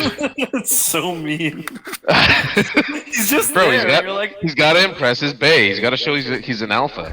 Come on. God. Yeah, I agree with your decision Alpha on sim, that let's one. go. Nothing really screams alpha like tearing a 2-foot lizard apart. When you're course. 3 feet tall, it's a fair fight. I guess. Hey, but you that's a see fair me point. beat up that lizard? Like, yeah, babe, I heard. All right, let's do it. The Zarup's eyes narrow as it hisses at you. It lunges, raising its spear. All right, let's fuck him up. Fuck him up. Oof, hit me hard, but got me. Oof. So you see, if you look over our health, you see how my endurance has gone back up, but you see what my actual health is at now. So like if that. Oh yeah. That gets to 0, then it's GG. Well, It's game We over. got a Zarup spear and a gate and a medium shield. yes. Okay. What was this? Okay, maybe stop putting everything in stash since I may want to use it. Hunting bow. What is it? Okay. Wait, Alright. do you hear that? What do we got? Ooh. Got a tattered journal. Okay, so it's crossbow, some armor, it's a torch. Then we got an Ingwithan relief gem. This brilliant blue gem has been sculpted to look like an eye. And we also have a journal. A small folio is torn in several places. One entry is legible. Can't believe my luck. A few rounds of dice, and I've got my hands on genuine Ingwithan artifact. Fellow who had it said it was a pretty nothing as far as he's concerned. He's really not willing to go digging in some ruins. But if he's right about this gem leading to a hidden treasure, then that's worth sneaking past a few painted elves. I'll head to Silantlis in the morning, then it's just a matter of finding this relief he was talking about. What is it? Find something for that gem. Ooh, what's this? A Scolder Whelp. Let's save, just in case he ruins my life. Oh, so I should fix my marching order so we're not just putting me in the front lines. That's silly. We don't belong there. Okay, hold on. Knock this bitch down. Do some attacks. What can you do? 30 attack that makes the opponent unable to see. Alright, let's fucking do it. Nice. Oof, get wrecked. They didn't even have a chance to attack us. Of course. Alright, what do we got here? An axe. And ooh, what's this? That looks weak. Could be a shortcut. Could be a shortcut. A crack runs along the wall from floor to ceiling. A light gust of air passes through it. Do you want to push on the wall, use a hammer and chisel to weaken the wall, or leave? Anyone can chime in. I mean, if we have the tools, why not? I mean, yeah, the smart thing would be to use the tools, right? All right. or are we just trying to show our babe that we're strong enough to push on it? Well, for now we use the tools, but next time. Okay. You set to work, the cracks lengthen and widen with your efforts, but the process is more taxing than you expected. Sweat beats your forehead and your muscles begin to ache. Do you want to continue chiseling or do you want to try something else? Sunken cost fallacy, let's go. All right. After several long moments, you begin to see light on the other side. With one final tap, several blocks of stone shift and tumble loose, clearing a gap just wide enough to pass through. Persistence is key. Hey, brute force. All right. Okay. Let's see here. Oh. What was he gonna say? Oh, he could scout ahead? Okay. I guess that's good to know.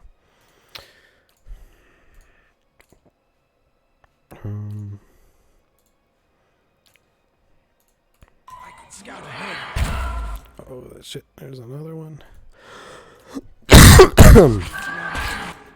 Oh, shit. They stunned us. What are we doing? I think I'm stuck. I think I'm just alright. It's okay. You're stuck. He was just like glitching out in this spot. I didn't know what was going on. Alright. Well? Okay. Yes. We may end up having to rest. But we'll worry about that when we get there. Yeah.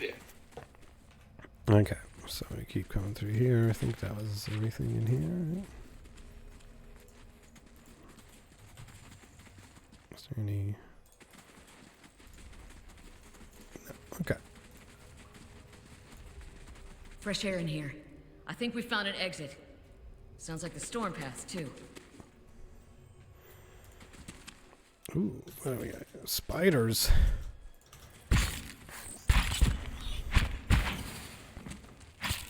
Wait. What happened to my fucking spear? Did you throw it? Oh, yeah, that's right, because we threw it. That's right. We don't have it anymore. Huh. Alright, well, I guess I'm going to use an axe. Or should I use a bow? I wonder how a bow will... Nope. Oh, I can't change in combat, so let's just keep this going. Okay. Can I put a bow on? Nope, still combat? There we go. Give him a bow, because if he can stay further back and charge his JYAG, it's probably a bit safer. Okay. Alright, so we can either keep going this way, or we can circle back around and explore more. I can tell you that the exit is in this direction, so it's more just, did you want to explore the rest of the dungeon? Yeah, we may as well. Grind that loot out. I don't think it's safe to walk on those. Let's find out. Yeah, just send the rogue. That's what I thought. He's expendable. Scum saving for the win.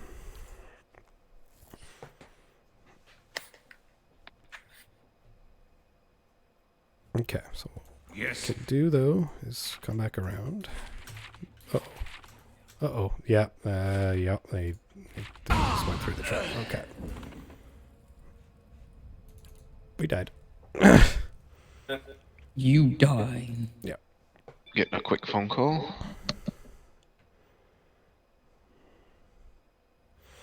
Okay. As you wish. So I'll head back around.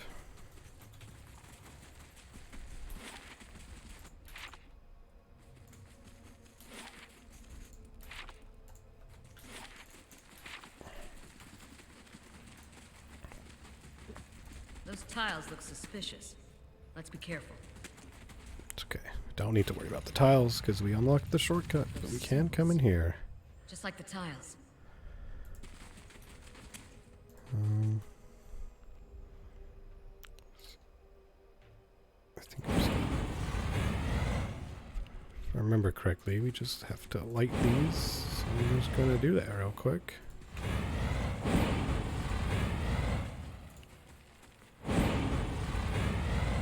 What's this? Ancient murals of people doing things. That's cool. What about over here? Uh-oh. Got some ooze. Yes.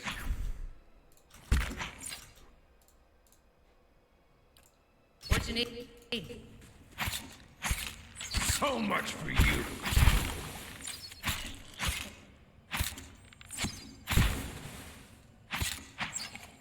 There we go.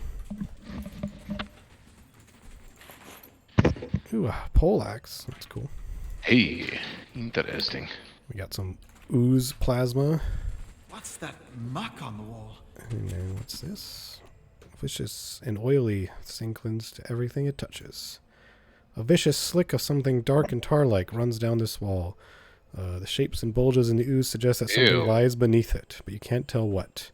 Do you want to clean it with the water or move away? Wait, I think I recognize that. That looks kind of like Louis' picture on Discord. A little bit. A little true, yeah. Just underneath the ooze. Yeah. So shall we unveil Louis' portrait or leave him to suffer in the ooze? All right.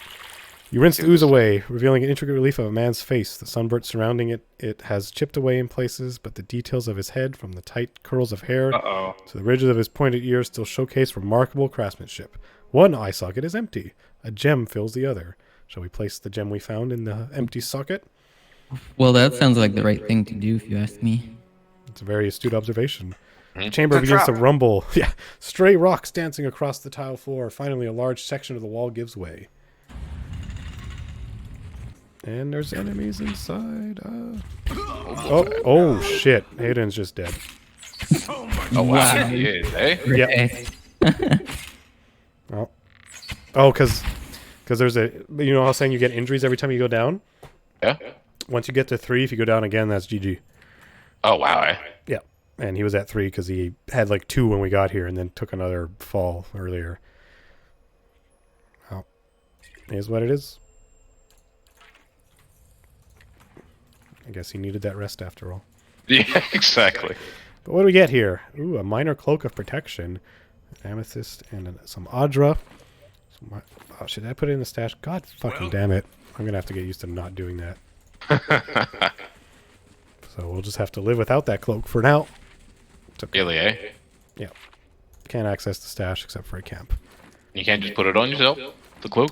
I can, like, when I first get it, I could. It's just I'm used to defaulting to setting everything to the stash, because on lower difficulties, you don't have any limit to accessing it. Right. But on hard, you can only access it while you're at camp or in town. Because the idea is that your stash isn't with you at all times. Yeah, exactly. But then again, it still lets me store it in there, so it's a bit of a whatever feature. But kind of Diablo 2-esque. Yeah, but either way, they'll be there. It's gotta deal with some spiders. The other classic RPG enemy, of course. Yeah. Yep. Fighters? Ticking all the boxes here. Yep. So Alright, far, so good. Let's see if we can get this big one on our side. No, it failed. Damn it. No, don't get closer to it, you fucking psycho. Oh, wait, did it do something? Oh, no, it did work. Nice. Nice. Charmed the big spider. He's not really doing much useful, but that's okay. We'll just kill him. No, his charm ability is actually super effective. I like it. He's near death, and he's dead. Yes. Alright. What else we got here? Bats as large as chickens are strung in the web. That's some big bats. There's another room over here. Ooh, a helmet. Okay, let's not put that in the stash. There we go. Not that I can wear helmets, but she can. What do we got here? Some more gems. That we can put in the stash, no problem. Alright, I think that's... Oh, there's one thing here. What do we get here? Ooh, a rapier. Nice. I'll take that. I can maybe put the rapier as a second weapon set. Because now you can see I can easily... If I come over here, I can swap weapon sets on the fly. What is it? So we can have, you know, multiple weapon sets and builds and stuff on the character if we get to that point. But yeah, let's go outside. And get to the last moments of this first episode of Game and Tell with Pillars of Eternity. That's what I'm calling this, by the way. Game and Tell. Yeah. Game intel? Like, we're getting intel on the game? No, more like show and tell. Exactly. Show and tell. Oh, game intel. I thought it was like intel. Okay. No. All right. Cutscene time. Well, what passes as a cutscene in a CRPG. With an older... I mean, close enough, right? Yeah. 4 figures stand before an otherworldly apparatus, an ancient structure of chiseled Audra and metallic veins, ominous and looming like a silent observer. Standing motionless in their midst is what appears to be a human body. Colorless as stone or ash, the other figures gaze upon it in what might be contemplation. From your vantage point, you are well obscured from their view. The figure closest to the machine stands out among them. A thick gray beard frames a face otherwise hidden behind a metallic mask. His faded robes are embroidered with runic language unlike anything you have ever seen, and he wears a strange black headdress with 2 protrusions that jut out like the wings of some malevolent creature. Oathbinder, bear witness, and see this man has kept Beautiful. his word true to his last breath. This part's fun. To his blood's last drop. Yeah. Guide his soul, queen that was, and regard it among your favored. Let his life by the key be his confession. Let his death by the key be his absolution. May he walk the world ever free of the crushing weight of the book. All right. Your brother has done his part, and you have seen the power of his contribution. I will accept no further hesitation from the rest of you. In the sight of the queen that was, will you fulfill the oath? Will you take your place beside your brother in the endless esteem of her memory that is without flaw? Step forth and be assured of the great worth of your life's course.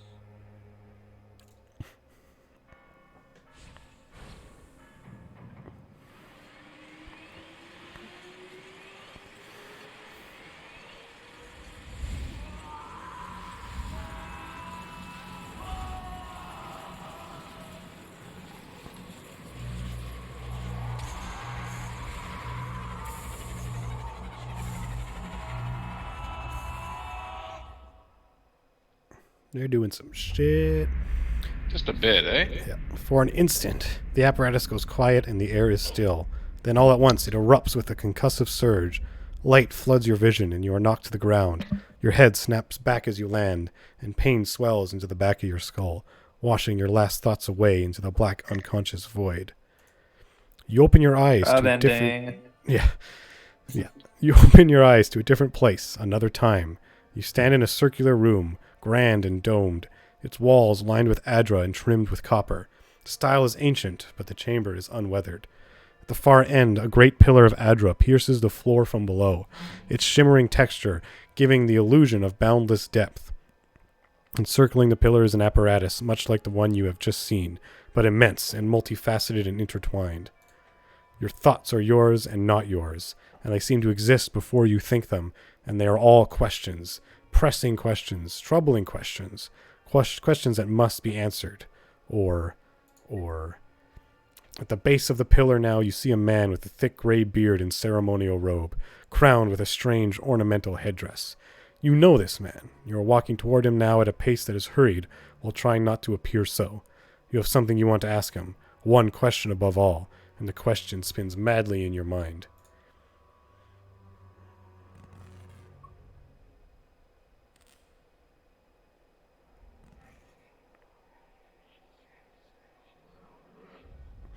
Jim, the compensator.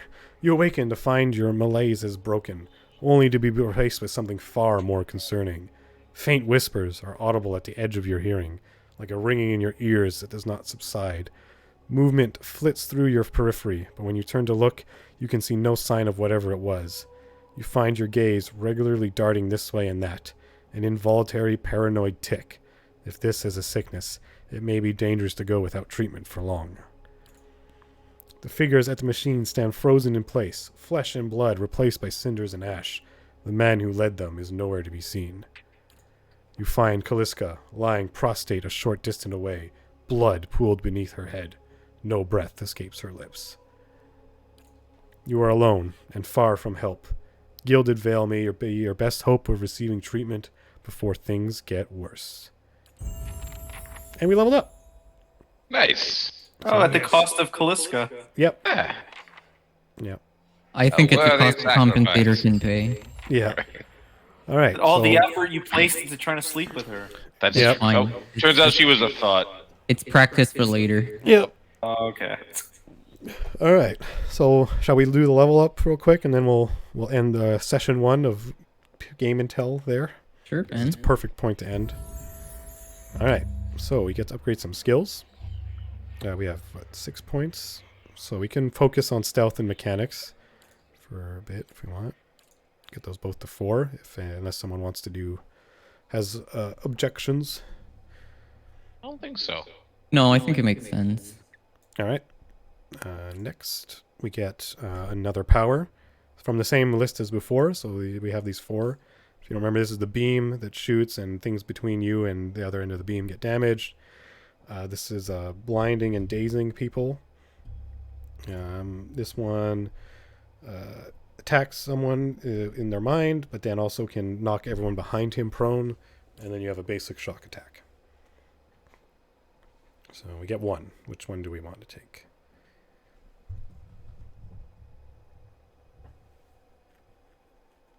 I mean, what did we find that we were missing in the fights up to this point? Not so much anything missing. It's just, because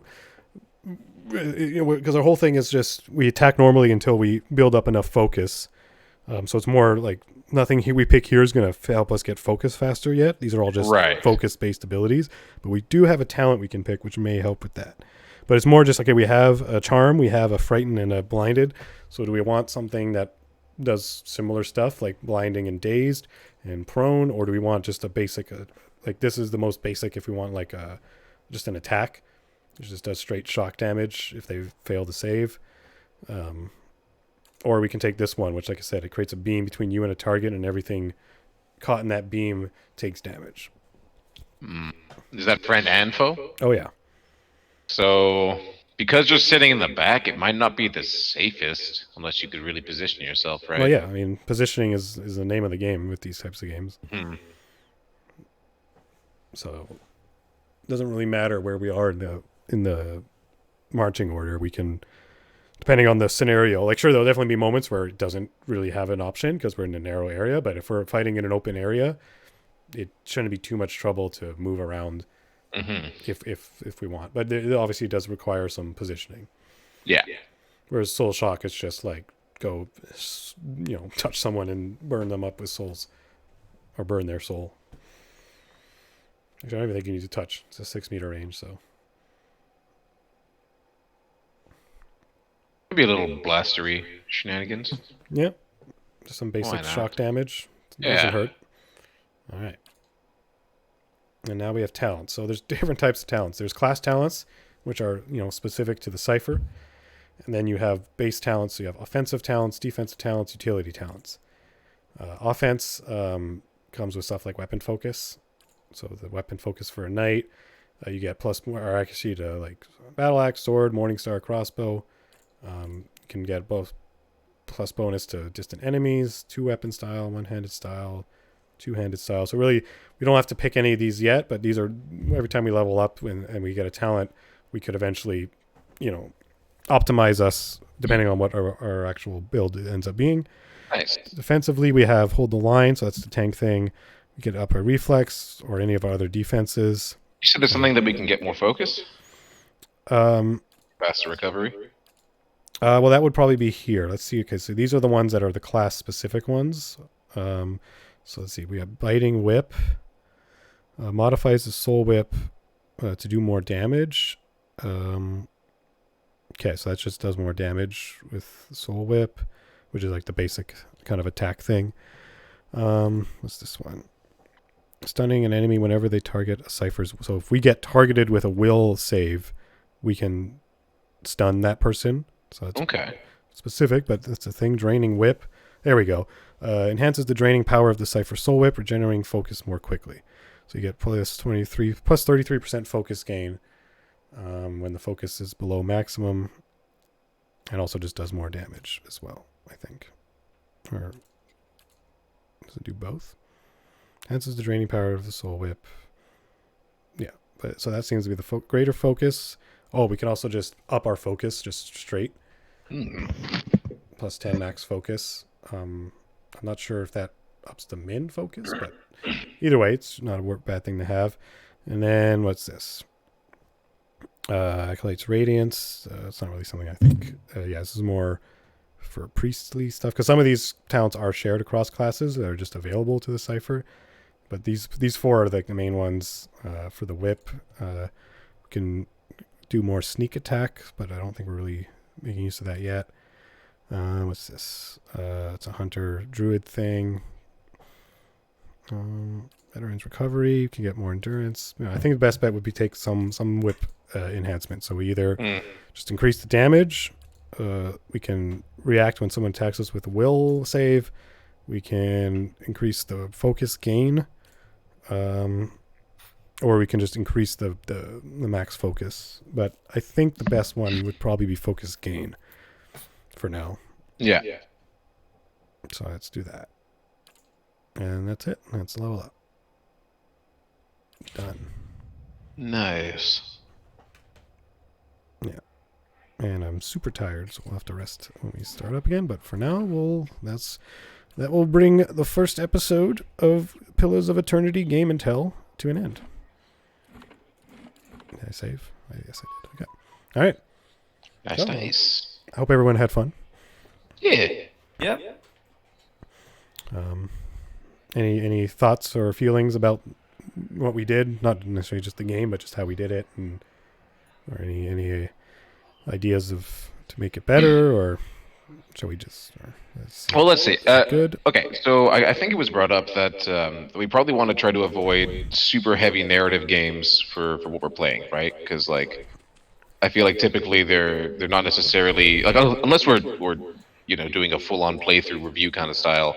You might want something a little bit more casual, so we can kind of have more of like a free conversation between us while a game is happening. You know what I mean? Yeah. Well, I guess. Well, we can. Yeah, but at the same time, both. like we can keep this going. Like the way this was started, like I can like it honestly.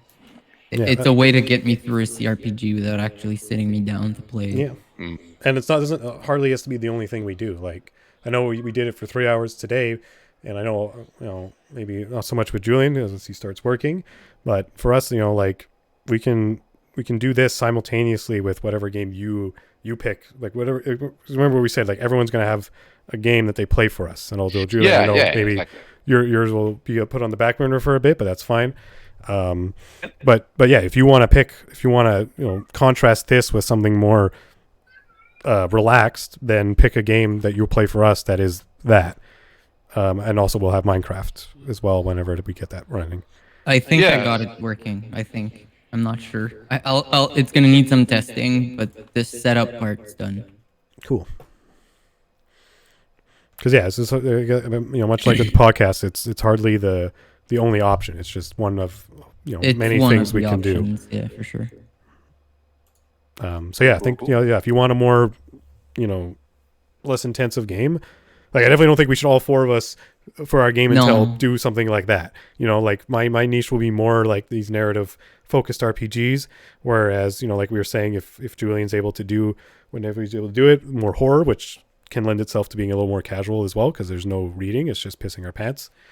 Yeah, it's usually more the person playing pissing his pants. Yeah, I'll be fine. And yeah, that's why you're going to be the one doing it, not me. Fair enough. And then Dan, if you just want to like bust out, I don't even know, like Dance Revolution and bring out your webcam and. I'm trying to think of what kind of games I'd even want to like. Maybe something simple like Banjo-Kazooie. Like I'll get my emulator running or something. Oh man.